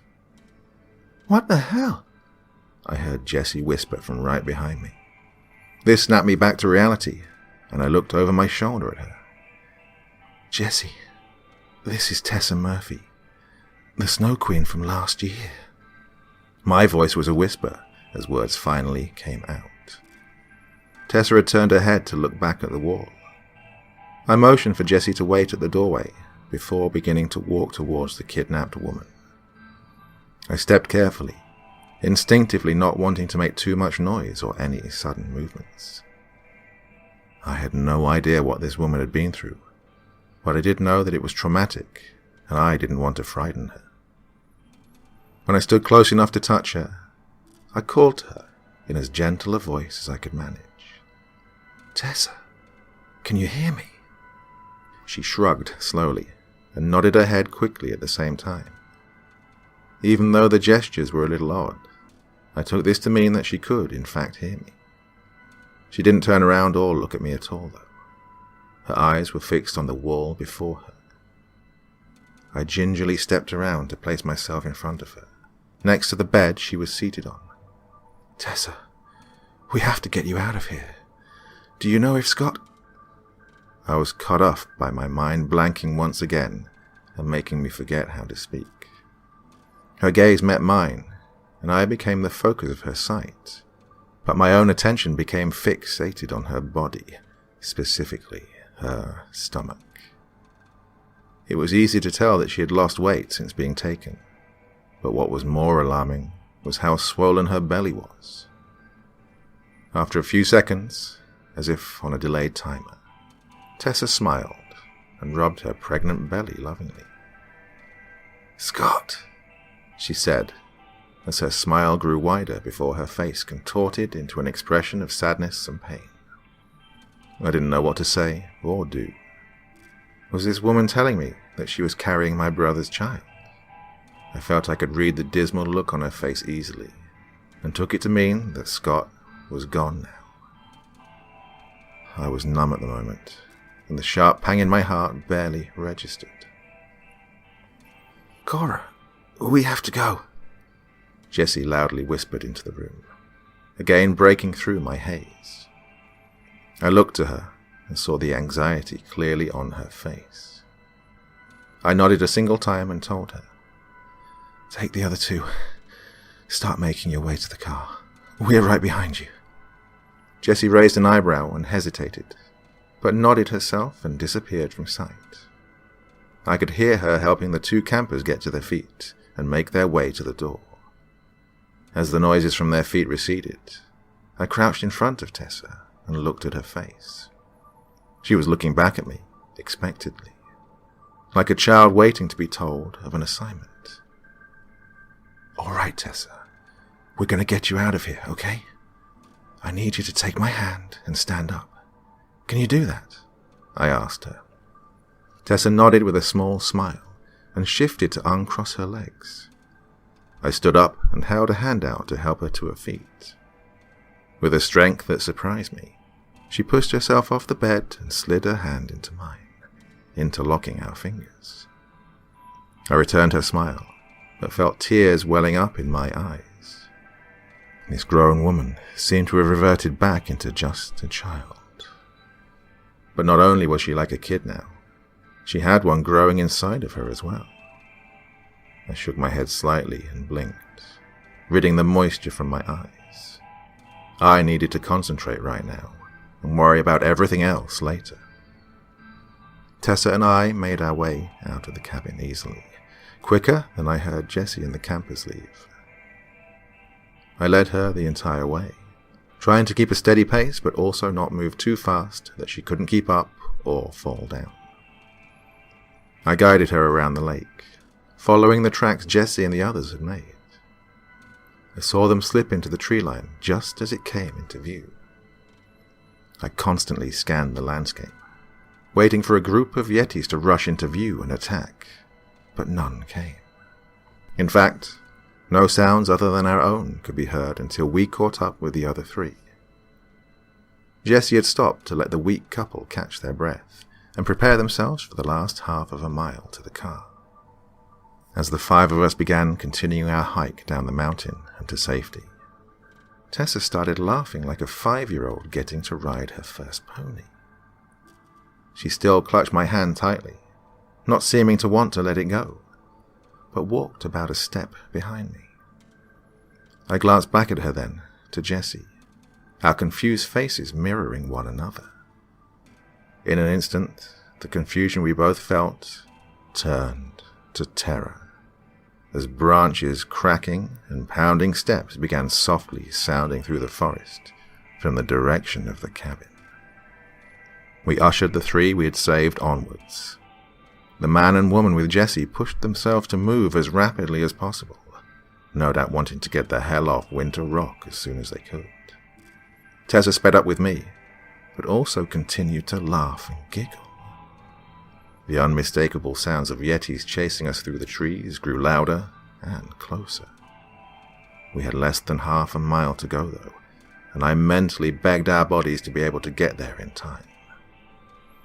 From behind us, it sounded like entire trees were being knocked asunder, and branches were being ripped from the trunks with a brute and angry force.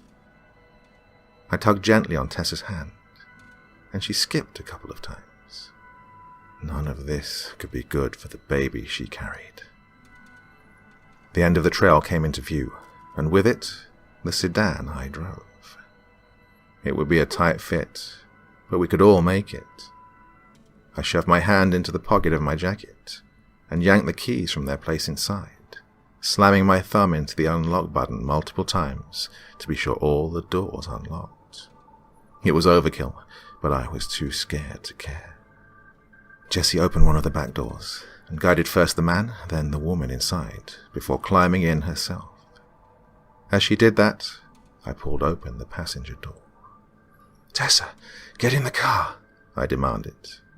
Then, realizing I needed to be gentle with her, I added, "Please." Tessa let go of my hand and clapped hers together while looking back into the evergreens we had just emerged from. She laughed loudly, and I followed her gaze to see movement in the distance barreling towards us. "Tessa, now!" My firm tone made her flinch, but she nodded and took her seat in the car. I shut the door once she was in and ran to the driver's side, almost flinging myself in, positioning the rifle next to my knee and shifting the car into drive before I shut the door. I used a small clearing to flip the car around and began accelerating down the mountain quicker than I normally would have. I was big on safe winter driving, but right now I needed to be big on getting us all to safety. "Jessie," I said while glancing in the rearview mirror at her. She looked at me and waited for what I had to say. "In about a mile, I'm going to stop the car, and I need you to jump in my seat and take them to the hospital." "What the fuck? No, Cora, just drive to the hospital yourself," she exclaimed. "I have to go back and get the blood. I need to kill one of those things." My voice raised a bit as I half pleaded, half demanded. "Please," the woman from the back spoke in her low, weakened voice. "Cora, we were lucky enough to find these three and get the hell out of there before the Yetis came down on us. These two need to get to the hospital ASAP, and I'm sure Crazy Pants up there does too. Don't stop until we get there. The Yetis aren't going anywhere. We can come back for that shit. Consider this changing officially to a rescue mission." Jessie's voice was firm, and I knew she was right. My blood boiled though, and my adrenaline was screaming at me to not only get the Yeti blood, but to avenge my brother. Tessa giggled once more, and began whispering in a sing-song voice. Crazy pants, silly little seed." I rolled my eyes, annoyed with knowing I needed to do the right thing. Fine," I said, and I felt a collective sigh come from the back seat. My front passenger stopped her melodic murmuring and said in a flat voice, "Scott, take me home. Scotty, please don't die. Alone, I can't. Alone." I looked over to her and saw a tear escape her eye and slide down her ashen cheek. I felt my heart break into a million pieces, and I reached a hand out to squeeze hers, which was sitting in her lap. She was fidgeting with them, picking her nails and running her fingertips against one another, but stopped when I touched her. Tessa looked at me, not worried about crying like I was. "It's okay, Tessa. I'm taking you home." A deep roar reverberated through the forest around us, loud and full enough of bass that we could hear it plainly through the windows and almost feel it in our seats. If we weren't moving, we might have been able to feel it, but the road aided in keeping us from experiencing that. We made it down the mountain, sliding around a few curves before I finally slowed down when I felt like it was safe enough to do so. I think I silently thanked my car for having all-wheel drive at least 6 times during our trip down. In half an hour, we were pulling into the drop-off for the emergency room. Jesse and I helped the other 3 out of the car. I parked while my companion took them inside to get checked in.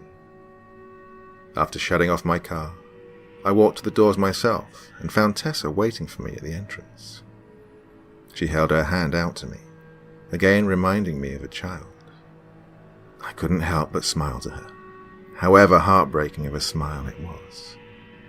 I took her hand in mine, and we walked through the sliding doors and into the intake office.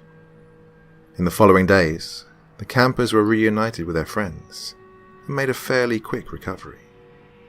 We asked them not to reveal who we were, as we knew we still had work to do, and any media or hero-type attention we would get would only hinder that.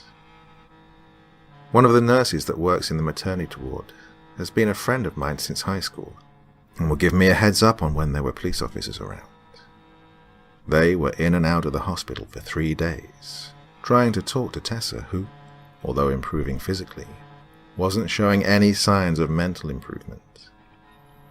I was informed that her mind had snapped at some point, and she didn't seem to remember much of the time she was gone. Occasionally, she would have lucid moments, or just start crying inconsolably. The baby itself would be born any day, and the doctors were worried for both the child and the mother's health. They couldn't be sure either would survive, and were baffled at how well they had been surviving thus far. I asked if they could tell any more about the baby, but knew there was no way for them to give me the answer I wanted, at least not yet. The following day was spent in a sort of haze at the coffee shop. Business was slower than usual due to the storm that blew outside. I closed up shop early that day, knowing as the evening approached it would only get worse and the roads were quickly becoming impossible to traverse due to the strong winds creating snowdrifts everywhere. The county snowplows weren't even able to keep up with the constant barrage of white and wind. In the short time Dana and I had the shop open, we caught rumors and reports that the monsters were sighted by several people on the north side of town and around Winter Rock Mountain. There were no disappearances or attacks, but just their very presence made everyone nervous. After calling it an early day around 3:30, I returned home and attempted to rid my mind of beasts, blood, and the ache in my heart by finding a movie to curl up to on the couch.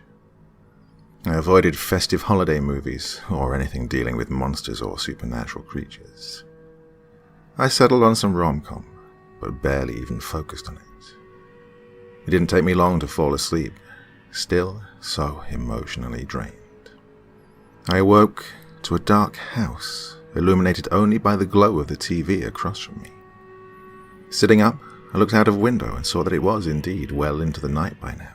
Groggily, I reached for my phone, which I had set on the coffee table.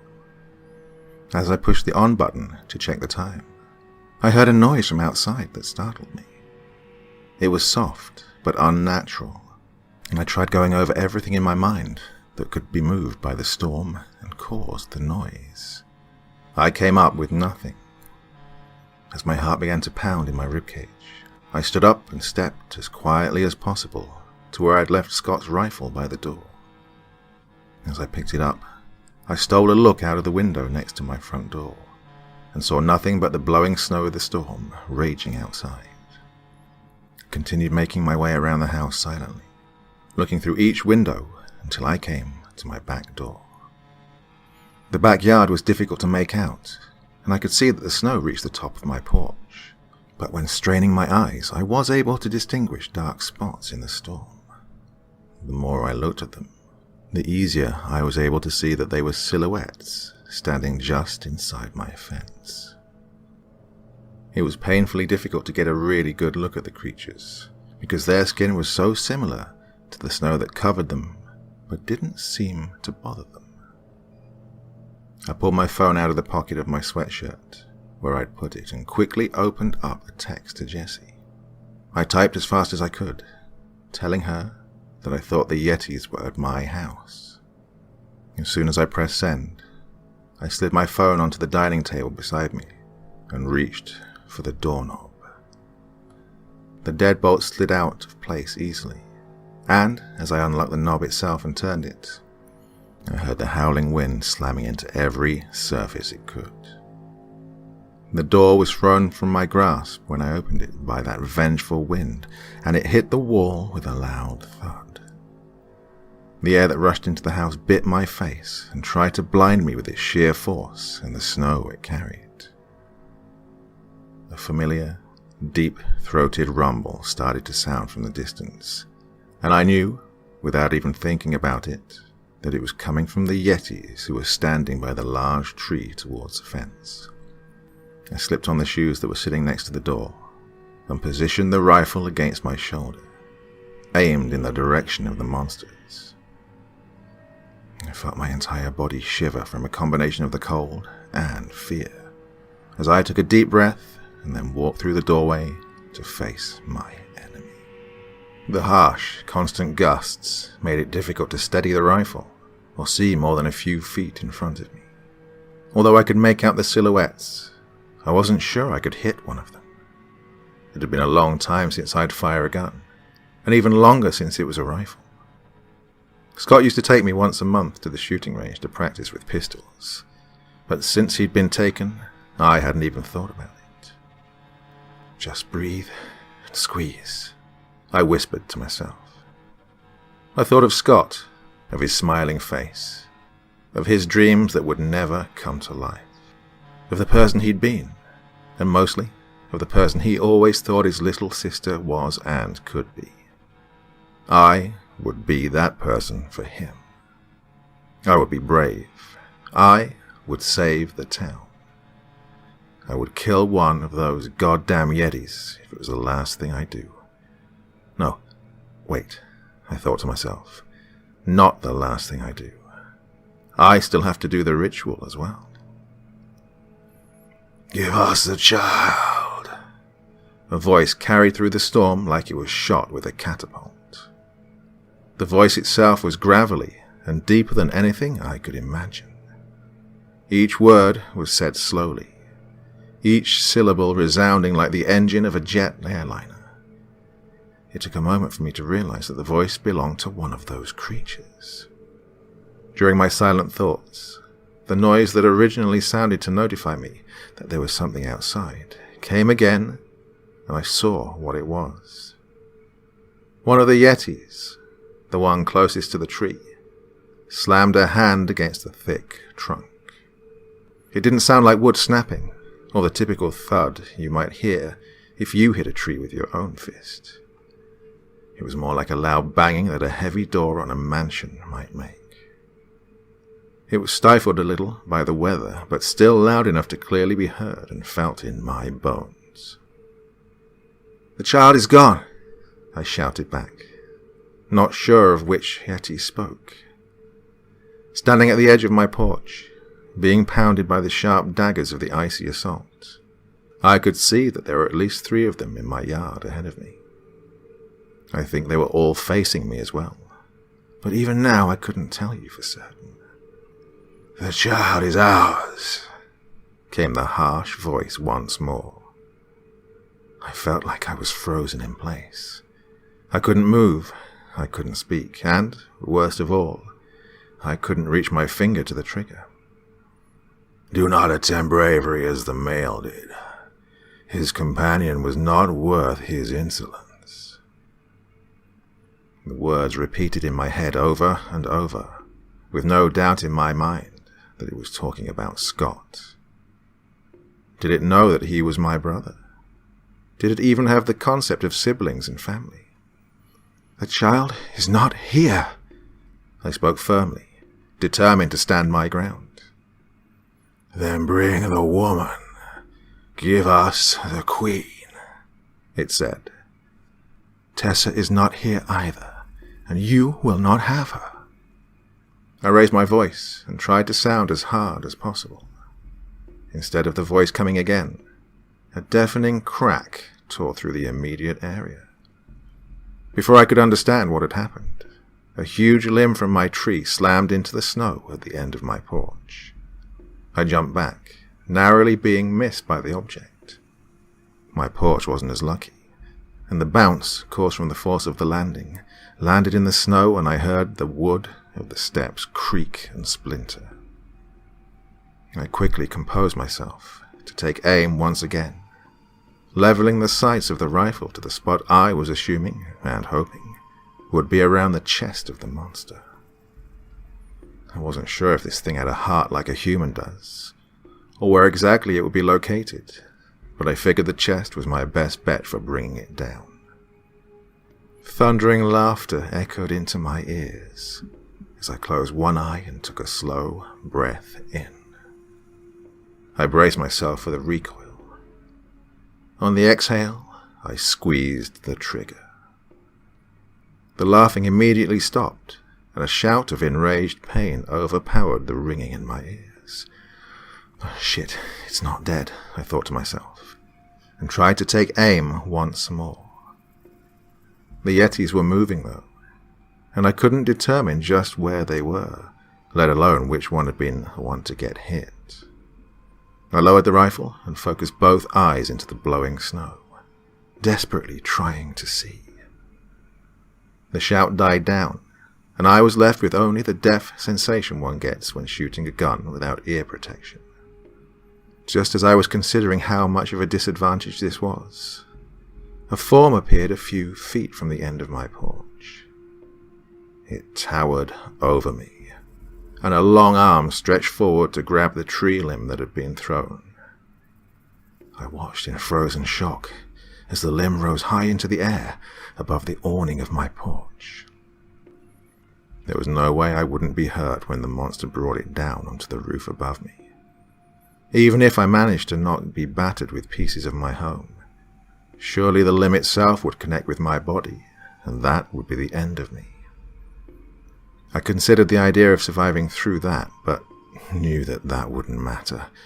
If I survived, it wouldn't be for long. The Yetis would see to that, especially after I'd just attacked one. While I was preoccupied with thoughts racing through my mind, I didn't register the hesitation in the creature until the moment had passed.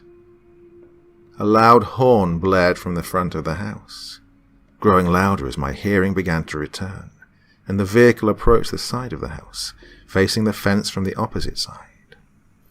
The horn didn't stop as I watched the gate open, shoved forcefully by Frederick. Frost leapt through before his master and began charging through the deep snow. He wore a harness covered in clanging bells, and they jangled with every movement he made. His long, fluffy fur was bristling, and made him look a bit bigger than he already was. Frost stopped when he was standing in front of the porch, between the Yeti and myself. "Hey, you ugly brutes!" Frederick's boisterous voice fought to be louder than the horn. "How about you get the hell out of here before I have to get angry?" As he neared me, I saw he was brandishing a long machete in one hand and a large axe in the other. The Yetis gave a low grumble that felt like an earthquake through my entire being.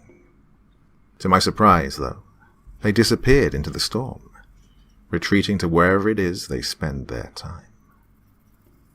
We all stood without a word for a minute, the only noise coming from the horn still blaring from the front of the house, and the intermittent protective growls from Frost. When I felt that the creatures had really gone, I turned to my rescuer. "Frederick, how the hell—" I was cut off by a raised hand. He looked to his loyal companion and called to him. "Hey, Frost, go tell Jesse it's okay. Go see Jesse." He rubbed the dog's chin and pointed to the gate that still stood ajar, held in place by the ever-deepening snow. I watched as the sweet animal bounced through the snow like a kid playing, big smile and everything. Frederick looked back at me, holding his finger up to tell me to hold on. A few seconds later, the horn stopped, and, even with the howling wind, it felt very quiet all of a sudden. "Inside," he suggested, gesturing to my back door. I nodded and led him into the kitchen. Once out of the freezing weather and into the dry warmth of my house, I began to shiver, realizing I was cold and covered in snow. It clung to my hair, my skin, and my clothes, but began melting rapidly when exposed to a temperature well above freezing. In the light, I saw Frederick was bundled up in a huge coat and pants that looked like they would repel water. His heavy boots thudded against the floor as he strode in and shut the door behind him. He set both of his weapons on the table and addressed me. I was already headed over here to find you. Something told me you needed help, and with everything going on, I wasn't about to ignore a gut feeling. Go get dressed and grab whatever you might need. I think you should come stay with me and Frost, at least for tonight. Maybe even tomorrow night as well. When he stopped speaking, I threw my arms around his neck and hugged him tight. He wrapped his large arms around me and held me there while I cried into his chest for a moment. When I felt I could, I sucked in as large a breath as I could and pulled away from him. He smiled at me and I nodded, leaving him to go put some better clothes on and pack an overnight bag. It took less than 10 minutes for me to be prepared to go, making sure to grab my charger, my phone, my purse, an extra 2 sets of clothes, some toiletries, and the rifle. I shimmied into my heaviest winter coat, and we headed out the front door, locking it behind us. Frost was standing next to a big Dodge crew cab pickup truck, and I could see Jessie sitting in the driver's seat. When she saw us, she scooted over to the passenger side. Frederick opened the back door, and Frost bounded into the truck with me behind him. Once inside, the door was shut, and Frost immediately laid himself on the seat with his head next to me. He licked my cheek once and panted while I rubbed behind his ears. I had never been more grateful for any dog in my life. This massive mound of sweet fur was definitely the best boy around. Jessie looked back at me from the front, her expression one of concerned relief. You caught me right before I was headed home. The boss called and told us all to go home shortly after I picked up papers. I was planning on turning at the highway junction when you texted, so instead I headed this way. When you didn't answer my text right away, my anxiety kind of took control and I called Frederick. He told me he was already headed out to you, and he picked me up on the way. Gee, I'm glad you're okay. I gave her a small smile. Yeah, all thanks to you three. I don't know what I would have done without you. I was sure I was a goner for a moment there.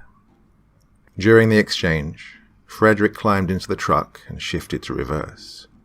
He backed out of my yard and we headed off down the road. We dropped Jessie off a few blocks away, where she'd parked her small truck at a gas station that wasn't completely drifted over yet. She promised to let us know when she made it home. When we got to Frederick's house, coats were removed and placed on a tall coat rack by the door. Frost stood patiently until Frederick removed the noisy harness and then settled over by the wood-burning stove. I was shown to the guest room and told to make myself at home. Exhausted, I had planned on turning in soon after arriving. Frederick and I said goodnight to each other, and I thanked him over and over for coming to my rescue and saving my life. We agreed we would talk about what happens once we both got some well-needed rest. Oh, and I have something to show you. I think it will solve all of our problems, he told me as I plugged my phone into the charger. Really? What is it? I asked him, very curious as to what could be the fix-all. Tomorrow. For now, just get some rest. You need it. And with that, he gave me a smile and walked down the hall to his own bedroom.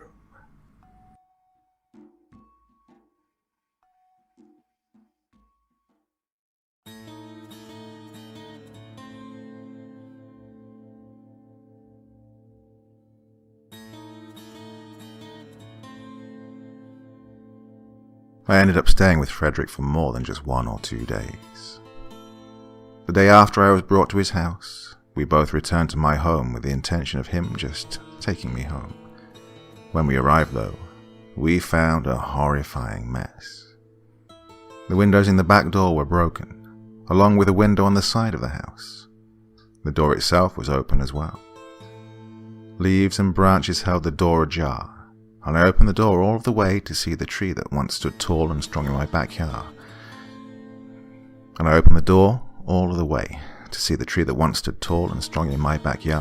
Was now uprooted, the very top of it lying on my porch as if it was trying to get to safety just as I had.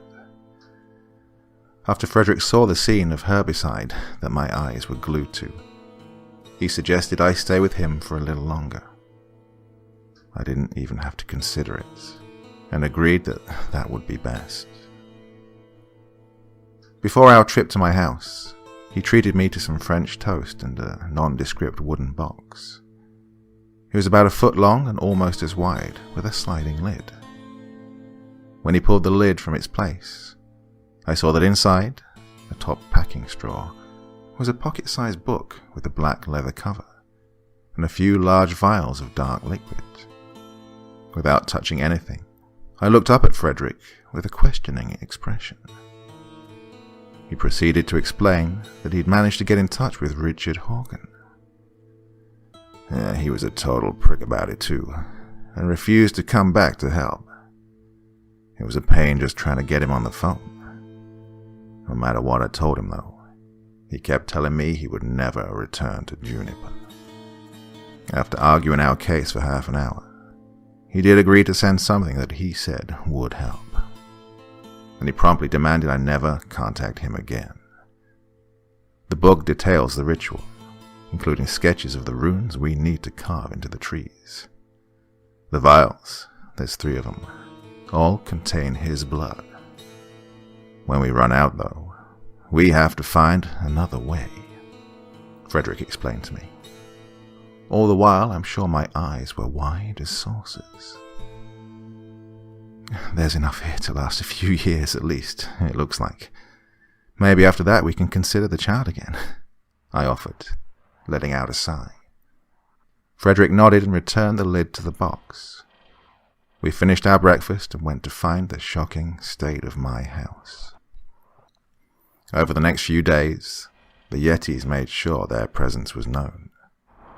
They walked the streets at night, destroyed decorations and shattered windows of shops that made up the majority of the north end of town.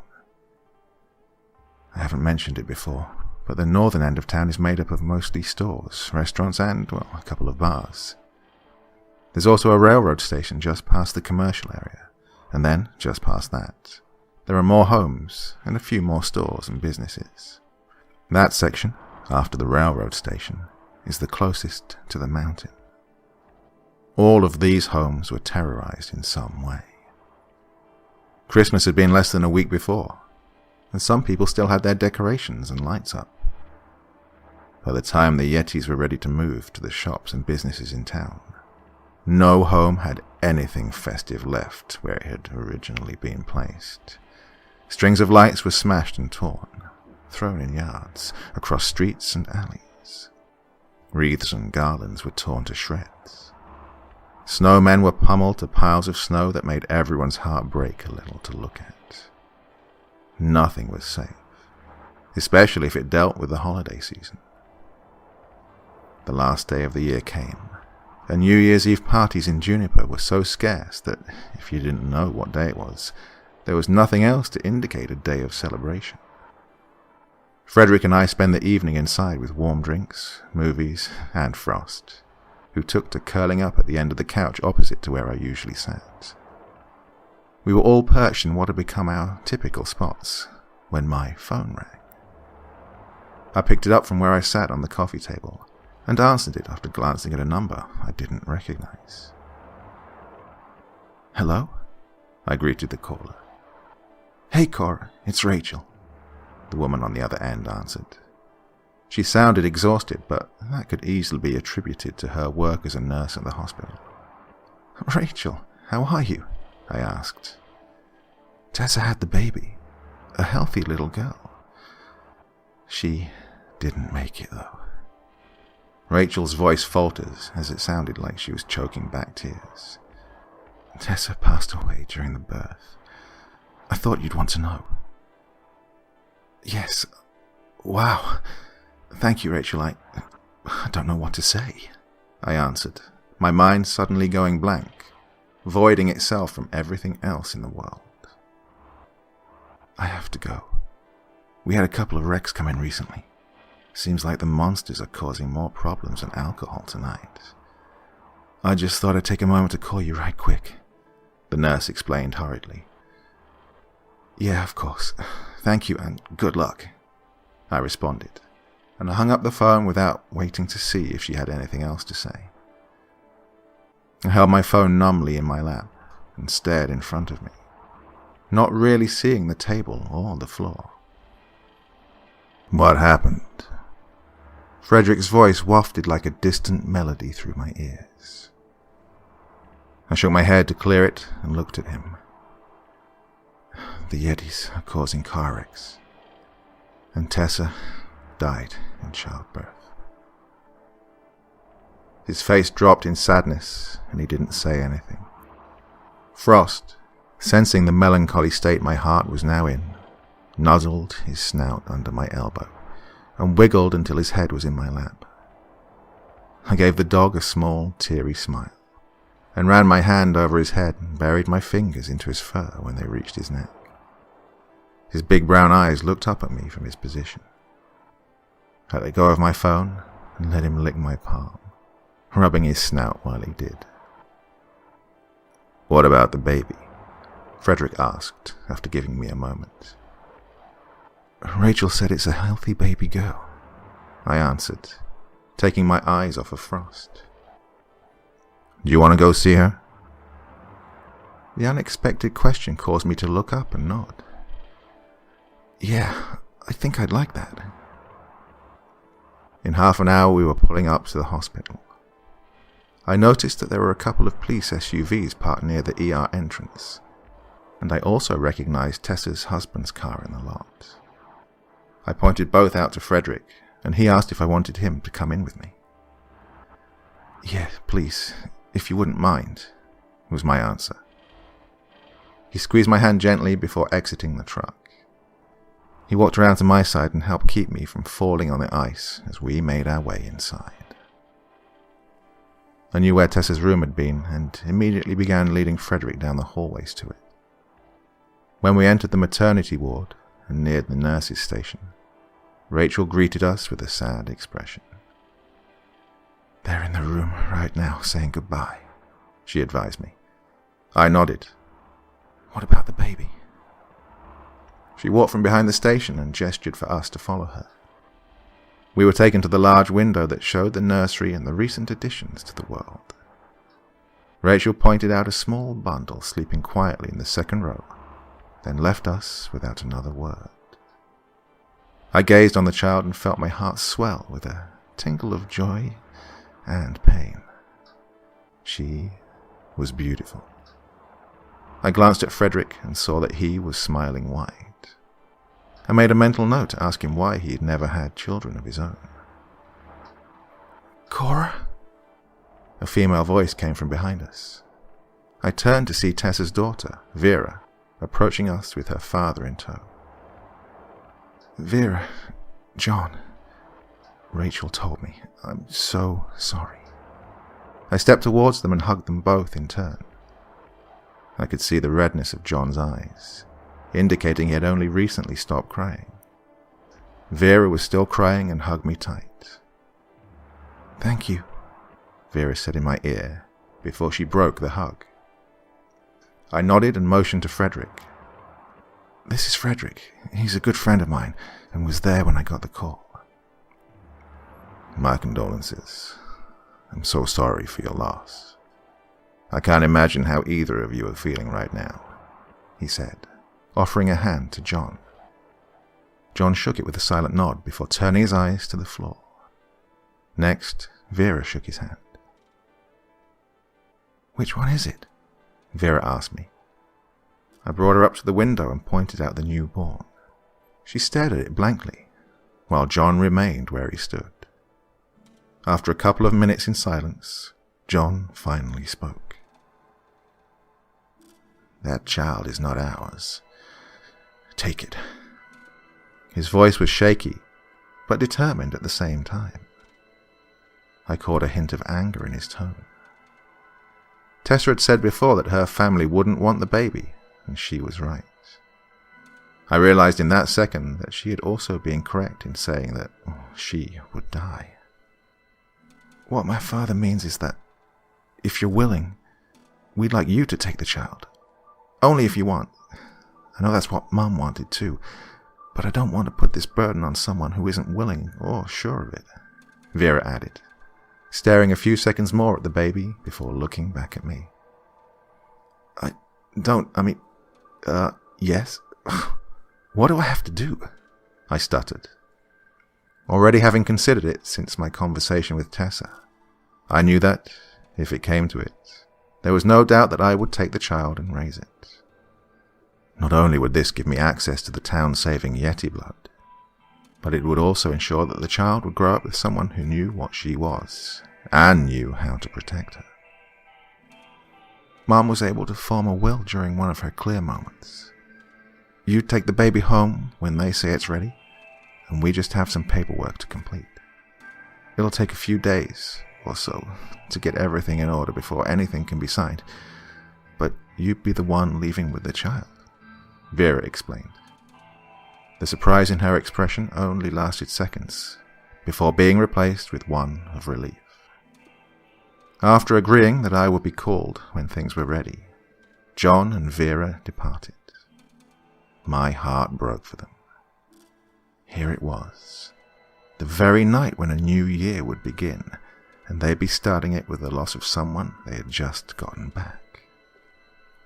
Frederick and I didn't stay much longer either. We stopped to talk to Rachel on the way out, and I was informed that I could take the baby home on the 3rd, so long as everything continued as it was. Because of the state Tessa had been in, they wanted to be sure there was nothing wrong with the baby before letting it go. I thanked her and promised to return the following day, to visit what would be my child now. As we began walking through the main doors of the hospital, we heard Rachel call from behind us. Wait, Cora! I stopped just past the door and turned back to her. She jogged towards us, waving something in her hand. When close enough, she handed me the item, and I saw it was an envelope. I almost forgot. Tessa left that, and it has your name on it. She panted slightly. I thanked her again, and she walked away. I did the same. Once in the truck, I opened the letter, and Frederick listened intently as I read it aloud. Cora, I truly hope you are the one to care for my child. John doesn't want something that isn't his, and he and Vera could never love this baby. She deserves love. Please raise her with it. As much as I wish I could say that this was your niece, we both know the truth is that this child is one that was conceived from an unspeakable act with a monster. No matter. I know she's good, and she needs a good life. They tell me that she's to be born on New Year's Eve. I've been calling her Evelyn because of that. Eve, for short. It's up to you, but I would be eternally grateful if she knew that name in some way. I'm sorry about Scott. He was an incredible person, and he did so much to try and help me. He wanted you to know how much he loved you. In those last moments, he expressed guilt over not being able to save me and not being able to be there for you. You will always be his family and his heart. I wish I could trade places with him for you. I will always be in debt of you, Millis.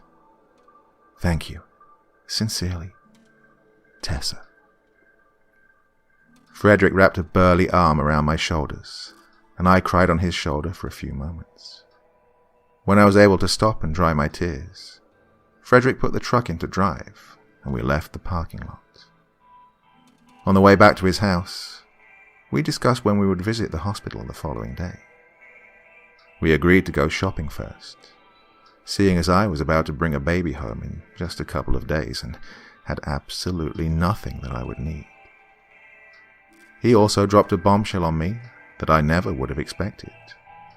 he asked if I wanted to move in with him, so I wouldn't be alone in raising the baby. I told him I'd have to think about it, and give him an answer by the time the baby was to be brought home. It was almost 11 by the time we returned to the house, but I texted Jessie just to let her know the baby had been born. She took a while to answer, but when she did, she asked if she could stop by before she headed to get her papers. I told her that was fine, and in half an hour she was knocking on the door. Frederick answered and led her to the living room, where we'd been seated once again. I explained her the situation with the child and the Horgan package as Frederick read through the notebook Richard had sent. "If the baby comes on the 3rd, maybe we should get the ritual done as soon as possible then," Jessie said once I finished filling her in. "I agree," Frederick chimed in. I nodded. "Yes, I think that would be the best. I don't want those things coming after the child, and if we can keep them out of the town, we need to do it as soon as we can." "It's going to be a big responsibility, you know," Jessie said. I wasn't sure if she was talking specifically about raising the baby or performing the ritual year after year from now on. Either way, she was right. "At the end of the book there's a warning, Cora," Frederick spoke before I had a chance to answer Jessie. "It talks about the first hybrid child being difficult and... holy crap." We both looked at him and asked in unison, "What?"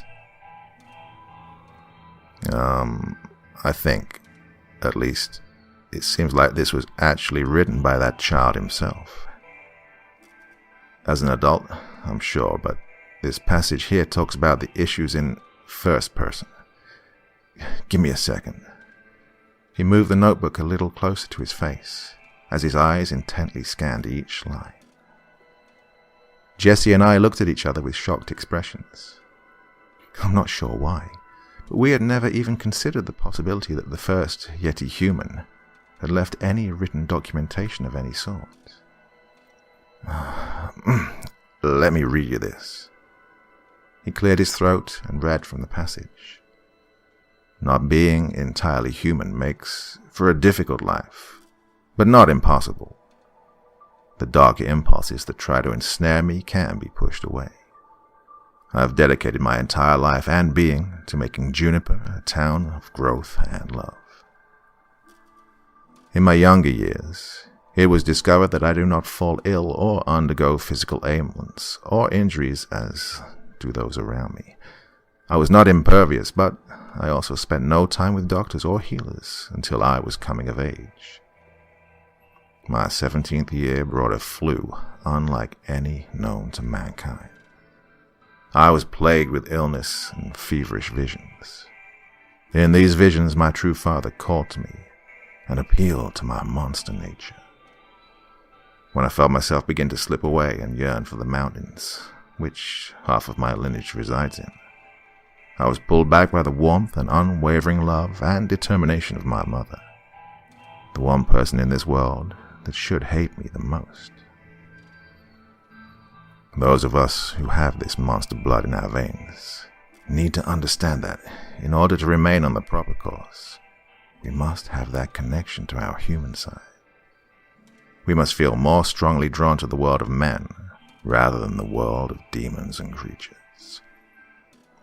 It is my wish that those in my line remember this and understand that, although we are stubborn and prone to mischief, we are also capable and worthy of so much more. The three of us sat quietly, soaking up the words and meaning for a few minutes. "Wow," I muttered. "You got that straight, but I have a question," Jessie said. I asked. She looked at Frederick and spoke. "Who was the first Snow King? The one that the legend speaks of? If the first Horgan father died, then how could he become crowned by townspeople? It's something that's just been on my mind off and on, and it just doesn't add up to me." A small smile crossed his face as he responded. "Simple," he wasn't the one crowned. The Snow King was also the first Yeti human cross. Jessie nodded, her loose end tied up. So, our town was built by gods and monsters? I let out a laugh. It would seem so. We spent a few more minutes musing over the information and making plans before Jessie had to leave. When we retired to bed that night, I felt confident that we would be able to enact our plan the following day and be rid of the giant pest before I had a baby to take care of. The morning and early afternoon were fairly uneventful. Frederick and I went to a few stores and stocked up on baby supplies and a couple of books that I thought could help me with my new motherhood role. After we were both pleased with the plethora of diapers, clothing, toys, formula and other items I thought we would need, we went to the hospital. Although I couldn't take her home yet, I was able to go into the nursery and hold the tiny baby for a while. I sat in a chair they had and rocked her gently back and forth in my arms. She hadn't come out of my body, but I couldn't deny that I already had a very protective feeling for her. She slept most of the time, but for a few minutes her little eyes opened and I saw they were a soft shade of blue with a faint undertone of grey. Oh, she was beautiful. Around 1 in the afternoon, we were back at Frederick's house, preparing for our journey and waiting for Jessie to arrive. Once she had, we all piled into Frederick's truck and drove to my house for me to grab the rifle and some extra ammo. In our brief trip there, I saw that the window had been fixed and the door had been replaced. The back porch was still being worked on, but being New Year's Day, the company I'd hired was off for the day. While standing in the kitchen, looking at the repairs thus far, I considered Frederick's offer. It would definitely be helpful. I didn't know the first thing about raising a child and taking care of a baby. Not to mention this was no regular child. It would also give me some more space, as my house was pretty small, with one actual bedroom and an office area that was barely big enough for a desk and chair. Although the backyard was a good size, the room inside the house left much to be desired. But could I do that to him? I wasn't sure if he dated, and if he did, what would anyone he brought home think about a friend and her baby living with him? Did he even date? I couldn't think of him mentioning anyone in his life in a romantic capacity, but he was in his 40s and unmarried. I shrugged to myself and left the kitchen to gather some more clothes from the bedroom and the extra ammo from the hall closet. As I rummaged through my dresser and threw items unceremoniously into a duffel bag, I caught a glimpse of the backyard through the window that faced it. Aside from the uprooted tree still in the process of being broken down into more manageable pieces, there was something back there that my mind couldn't immediately process. I was frozen in place when I realized what I was looking at. My breath caught in my chest. My heart felt like it was covered in ice. Atop the back fence was a horrid face, pale and snarling. Two clawed hands gripped the fence on either side of its face, and I got the impression that it was crouching while peering over. Did the Yeti send a scout or something to keep an eye on my house? I bit my tongue to jolt the rest of my body into action. I didn't think it had seen me, but I didn't want to risk it. I needed to get out of there quickly and hopefully continue to be unseen so we could get on with the task at hand. I slowly grabbed the duffel bag, gripping the opening tight and zipping it up as I exited the room. I grabbed the 2 extra boxes of ammo and shoved them on top of my clothes before I slid the zipper all the way closed. The strap on the bag was swung onto my shoulder, and in one swift motion, I snatched up the rifle and opened the front door. I switched the knob to be locked before shutting it and hurrying to the truck. When I threw open the passenger door, I jumped in carefully and handed my bag between the seats to Jessie to be stored on the floorboard. I positioned the rifle between my knees as I shut the door and yanked the seatbelt across my body. "Go," I demanded in a flat voice. Frederick looked at me with a questioning gaze, but didn't hesitate to back out of my driveway and leave the house. From the back, Frost stuck his nose between the window and seat, touching my right shoulder. "What's wrong?" Jessie asked when we were a block away. "There was one of them watching from the back fence. I don't think it saw me, but I can't be sure," I explained, shaking my head. "Shit. Do you think they've been watching you everywhere?" Her voice suddenly became worried. "I don't think they've been at my house. I'm sure we would have seen some sign of them, and Frost would have gone crazy," Frederick answered. Hearing his name, Frost moved his face to between the driver's and passenger seats, a big smile on his face, the bells on his harness jingling lightly with his movements. He looked to his master, mouth open and panting happily. Frederick smiled at the dog and removed his right hand from the steering wheel to scratch his chin, then push him gently to get back to the back seat, which he did without grace, almost falling onto the floor. This made us all smile and helped to ease the atmosphere in the vehicle. We had only one more place to go: Winter Rock Mountain. With Jessie giving directions from the back, Frederick found the end of the road where the trail began. It took a few minutes for the three of us to pull on some winter gear, coats and detachable traction cleats. Once we were confident that we'd be protected from the cold as best as possible, we gathered our weapons and supplies. Jessie handed Frederick the notebook, which he tucked into an inside pocket of his heavy coat.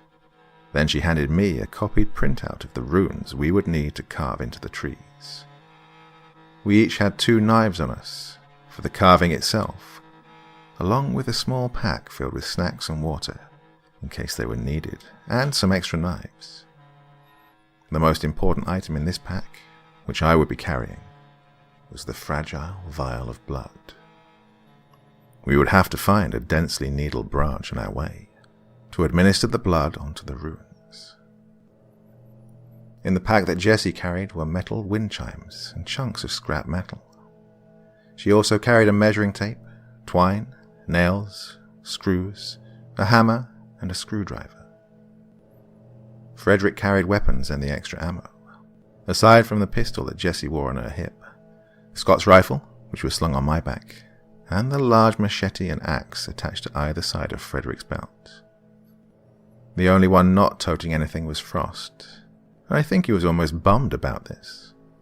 Malamutes love pulling things, and we'd brought a sled that was in the bed of the truck. But we were sure between the 3 of us we had everything covered, so we left it wherever it was. Jessie and I led Frederick and Frost through the trees and up the trail that led to the frozen lake. We discussed, in hushed tones, where exactly we should perform the ritual, and decided it would be best just before the trees opened to the clearing with the lake and the shack-like cabin. The forest around us was eerily quiet, leaving us all with a sensation of being watched while we walked through enemy territory. Thankfully, we reached our location in just over half an hour. We retrieved the measuring tape and started to determine which trees would be the ones to be carved. Jessie pulled out a sheet of bright red reflective dot stickers that I didn't realize she had. When she caught sight of my confused look, she laughed and said, "They're supposed to be for marking tubes and addresses for the route, that I figured they would be good to help mark the trees." "Oh, that's a good idea," I answered. "Since the notebook says there are 3 runes that need to be carved with each set, should we mark the middle tree for each trio? That way we each carve at our own pace without question of which tree should be ours." The other 2 agreed, and we quickly took note of what order the runes needed to be in, and which position we would need to take. Jessie would have the tree in the middle, marked with a red dot. Frederick would be to the right, and I would be on the left. From what the notebook described, we wouldn't need to carve trees all the way around the lake, only on the side that began to descend, the side where we came from. We'd learned over reading through the book several times that in the beginning it had to be done around the entire mountain, forming a barrier that kept the Yetis at the top. When the main side of the mountain began to be developed, however, the Yetis avoided the other side because of all the unnatural materials used in the buildings and on the slopes, along with the loud snowplows that worked daily in the winter to keep the roads and different skiing and snowboarding areas clean and properly maintained. Since the lake wasn't at the mountain peak, there was still miles of forest beyond it before the highest point dropped to descend into the metal-rich face of winter rock. It was still a large area to cover, and took an hour for us to measure and mark the trees. The book didn't mention how much space should specifically be left between the carvings, but we guessed that 15 to 20 feet should be a good distance. When we finally finished with the preliminary marking, we each took a knife and began to carve the runes. It was difficult at first for me, not having experience in shoving a knife and dragging it across wood. I finally got the hang of it though. After working for another hour and a half, we took a very short break to meet up, as we were now a little spread out and working at different paces. Is it me, or does it kind of feel like we're being watched? Jesse asked when the three of us stood together. It's not just you. Have either of you heard any birds or animals? I responded. They both shook their heads, and Frederick pointed towards Frost, who was sniffing the ground and walking around a few feet from us. Frost seems on edge too. He hasn't growled or anything, but I'm sure he feels it as well. We're running out of daylight. I'm not sure how much longer we have. Probably only minutes. I motioned to the darkening sky. I have some flashlights back in the truck, but we should get moving if we want to finish today. I have 2 left to carve, and I can help you 2 with yours to make it quicker, but we're still gonna hit night soon, Frederick said. Maybe you should finish your 2 right quick, and then go get those flashlights. I have my phone, I can use that light for now, but an actual flashlight would be easier to hold. I agree though, we need to get this done quickly, Jesse responded. I nodded in agreement. I have my phone too, but it definitely won't be the easiest to hold while carving. I think I have 6 or so left, and Jessie has 1 less than that, I think. Jessie nodded at my estimate of her progress. It's a plan then. Keep working on your trees, and when I come back, I'll help you finish, Frederick said, and the 3 of us went back to our trees, the uneasy feeling giving me chills as the sun disappeared quickly. Didn't take much longer for Frederick to finish and leave to retrieve the lights from his truck. He commanded Frost to stay with us, and the big dog contented himself by alternating between Jessie and I, spending a few minutes with each other before going back to the other one. I worked the knife as quickly as I could, and managed to break off the tip of the knife. I cursed under my breath, but continued to use it, hoping it would actually help chip away the bark a little quicker. Frederick must have run down the trail and back, because he returned in less than 45 minutes to hand out the flashlights. By now, Jessie had 1 more after the one she was currently working on, and I had 3 more. As I headed to my next tree, Frederick offered to take over. Why don't you go ahead and get to doing the blood stuff? I'll finish your runes. Jessie's going to start hanging the metal as soon as she's done, and I'll join her when I finish. I nodded, gladly handing over the paper that portrayed the sketch of the rune. I jogged back to our starting point, figuring that following the pattern would be the best thing for the ritual. I'm not sure if it really mattered, but I thought, logically, it would make sense to start at the beginning. I stepped into the trees and found a thin branch covered in pine needles that I hoped would work well enough for marking the trees in blood, but also be able to fit into the opening of the container. As I opened the vial, my nose scrunched at the thought of painting with blood. Never in a million years did I think I would be using someone's blood to mark trees. Then again, I also never imagined that Yetis were real, and I'd become a mother to a child with a human and Yeti blood. My heart sank a bit when I thought of how I also never thought I'd lose my brother. I blinked back tears, took a deep breath of the thin mountain air.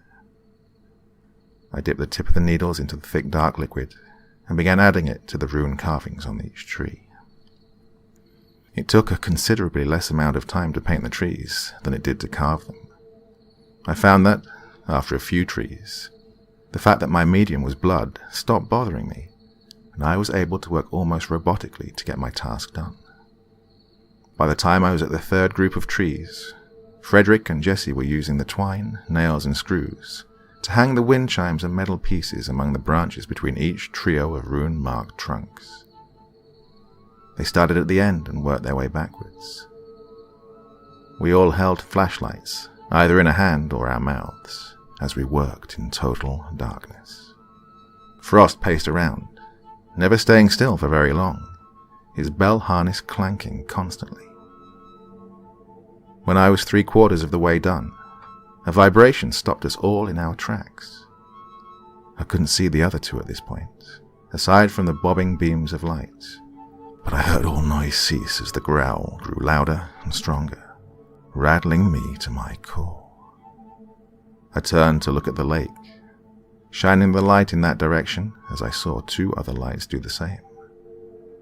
Across the frozen water stood a group of at least a dozen monsters. Even in the distance, they all looked horrifically tall, their skin shining preternaturally against the light. I couldn't see their features, but I didn't need to see them in order to know how terrifying they were.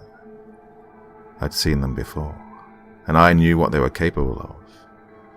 They'd spotted us, and they were pissed. A tremble shot through my entire body as the growl became an emphatic roar, easily sounding like it was done right in my ear as opposed to across the lake. My nerves started vibrating, and I knew we needed to get done quickly. "Hurry up!" I yelled in vain at the other 2, who didn't hear me over the raucous Yeti call. I shone my light to them and shook it to get their attention. I received the same gesture in response, and the 3 of us went back to work, trying to finish as quickly as possible. I kept glancing over my shoulder, and after 2 minutes of the continued roar, it subsided and left a ringing in my ears. I could barely hear Frost madly barking and snarling in the direction of the monsters. Another glance showed the Yetis beginning to step onto the ice and walk steadily in our direction. I couldn't stop though. I needed to finish. Picking up the pace as much as I could, I moved to the next group of trees and was almost finished when I heard a gunshot ring out. Looking back towards my companions, I caught the flash of lit gunpowder as another round left the chamber of Jessie's pistol. I guess it was hers from the level it was fired from. This was proven true when I caught a glimpse of movement in the dark coming towards me. For a split second, I was ready to scream, but I realized it was only Frederick. He reached me in a matter of seconds. "Finish the blood. I've got your back," he half-hollowed in a stressed voice. I nodded and slung the rifle off my shoulder, handing it to him. He loaded around and took aim at the Yetis, slowly making their way towards the 2 of us. 1 shot, then 2, 3, 5, 7. I lost count as I administered the blood and was no longer able to tell which shot came from Frederick and which came from Jesse in the distance. I wasn't sure if they hit any of the creatures, but I couldn't stop to find out. A few minutes later, I had just 3 more trees, and we could get the metal hanging finished, then be out of here. I continued my work, and had 1 finished, only 2 more to go, when Jesse's scream sounded in the air. I whipped my head to look at Frederick. "Go, help her," I commanded. He nodded and took off back to the youngest of us. I turned my focus back to the trees and finished the second one of the set. I dipped the branch into the blood and raised it to the bark. As contact was made, a hand shot out from behind me, and claws wrapped themselves around my mouth, yanking me backwards. I tried to scream, but the sound was muffled by the Yeti's grip. My head was pulled back to see the monster towering above me. "The child," it growled in a low voice at me. I felt like the voice sounded more in my head than outside of me. The flesh of this thing smelled like wet dirt and rotting trees. Bile rose in my throat, and I felt like I could vomit. I swallowed hard, trying to keep my lunch inside my body. Hot tears of pain stung my eyes from the angle my neck was being craned. In a flash of genius, I knew I had to try something. I lifted my jaw back and forth to help me open my mouth. When it was open wide enough, I brought my teeth down hard on whatever piece of monster hand I could. I bit down hard, and the creature let out a howl of surprise, or pain, or both, I hoped. The hand released my face, and I lunged back to the tree. I wasn't fast enough, though, and the Yeti grabbed a hold of my arm in the tightest grasp I've ever felt. I was sure I heard something snap, and my hand released the vial of blood. The glass fell to the snowy ground, spilling red and staining the ground around it. I looked at the monster's face, and saw it register the blood, snarling for a second but refusing to let me go. I still had the branch with the blood on it, and hoped it would be enough if I could just get to the tree. The monster squeezed my arm tighter, and began pulling me towards him. I cried out in pain and fought against it the best I could. The Yeti was strong, though, so much stronger than I. I dug my feet into the ground in an attempt to keep myself in place. It wasn't working, and I began being dragged away from the trees. In the chaos, I didn't hear the bells on Frost's harness until he was launching himself to bite down on the arm that held mine. His jaw closed around the monstrous limb, and I saw now that this Yeti only had the single arm. Where the other arm should have been, there was a jagged edge just below the shoulder. It wasn't expecting Frost to arrive, and in trying to shake the dog off of its only arm, it released mine. I brought the obvious broken arm to my chest and held it close while I stumbled back to the tree. The blood on the branch was drying, but I traced the rune quickly, hoping again that it was enough. After I went over it a second time, it began to glow a soft red. I looked around and saw that each carving was beginning to glow, starting out faint and growing in intensity, until it was all bright enough that I could no longer make out the shape of the runes. At that moment, everything and everyone stopped. It felt as if the world slowed its spinning until stopping completely and holding that position for a minute. I'm not sure what broke the stillness, but the next thing I knew, Frost was being tossed across the ground, sliding to a stop before hitting the base of a tree. He jumped up immediately, seeming not to be fazed by this toss. "Frost!" I yelled for him before he could launch another attack on the Yeti. I ducked behind the carved trees. The dog's ears perked towards me, and he bounded into the trees, running towards me and, thankfully, out of the reach of the monster that raged just on the other side of the tree line. I buried my good hand in the fur of Frost's neck and nudged him in the direction of the others. We jogged through the trees, and I found it difficult to keep focus on the direction we were going. The constant roar and growls from the creatures was disorienting. Each time Frost guided me back to the right direction, I silently thanked him and promised to get him several huge bones to gnaw on as soon as I could. I knew that, if not for him, I probably would have gotten myself lost in the trees. When we reached Jesse and Frederick, I realized that I'd dropped the flashlight back at my last tree and had left it there. Jessie had hers between her teeth as she tugged on Frederick's limp body, pulling it away from the edge of the trees. Frost left me and rushed to his master, licking his face and whimpering. I could tell that there was a dark blood trail leading from just outside the trees. I couldn't tell exactly where it was coming from, though. "He got hurt pretty bad. One of them grabbed him by the legs and tossed him. I don't know how deep the claws got, though," Jessie told me, panting and crying, the flashlight now in her hand. Frederick made no sound. "Oh, it looks like he's still breathing. Oh, shit, Frederick, stay with us," I said as I knelt down beside him. His chest rose and fell with shallow breaths, giving me a little hope. "There's no signal up here, but I might have some back at the truck. We can't carry him out of here, but Frost might be able to help. Stay here while I go get the sled and see if I can call for an ambulance." She didn't say anything, but I saw her silhouette nod. I stood back up and started in the direction of the trail. I looked through the trees and saw the group of Yetis standing on the frozen water once again. They all faced the trees and grumbled angrily. One of them leaned over and smashed a fist into the ground, causing a resonating crack in the ice. As the sound faded, I heard the clanking of bells, and Frost came up to walk beside me. I touched his head and tried reassuring him. "He'll be okay. We're going to get help."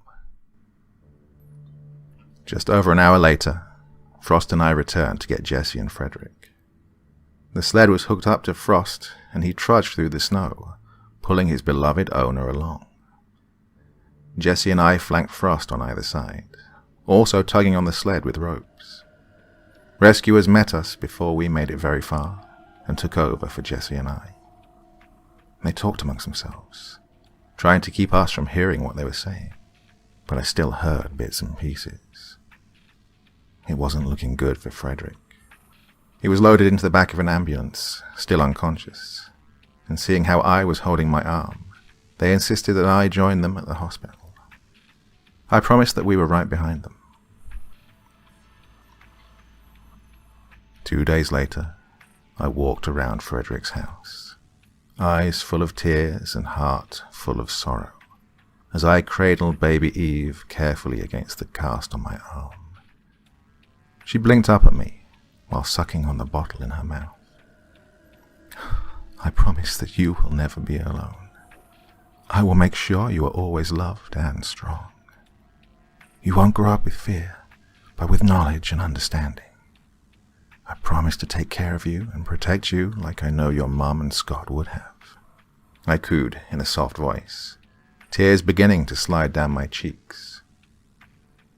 "You're gonna be a great mother," a voice came down the hallway. I turned to look in the direction of the front door as Frost jumped off the couch. Jesse was pushing the wheelchair that Frederick was in. A wide smile spread across my face as Frost lovingly attacked his owner with licks and nuzzles. I crossed the room as Jesse shut the door. "Down, you oaf. I want to see the baby." Frederick nudged Frost playfully away from him. Frost smiled and watched as arms reached out towards me. I gently handed the bundled child to him, and he held her close to his chest, kissing her forehead before looking back to me. "Oh, I'm so glad you decided to stay here." I nodded, still smiling. "Me too. Just no bringing crazy women home, okay?" I teased. "No." He smiled down to Eve. "Yeah, you three are all the ladies I need in my life." Jesse squeezed his shoulder and leaned over him to look at the baby. I joined them, and we all gazed down at the soft blue eyes as baby Eve broke into a wide smile.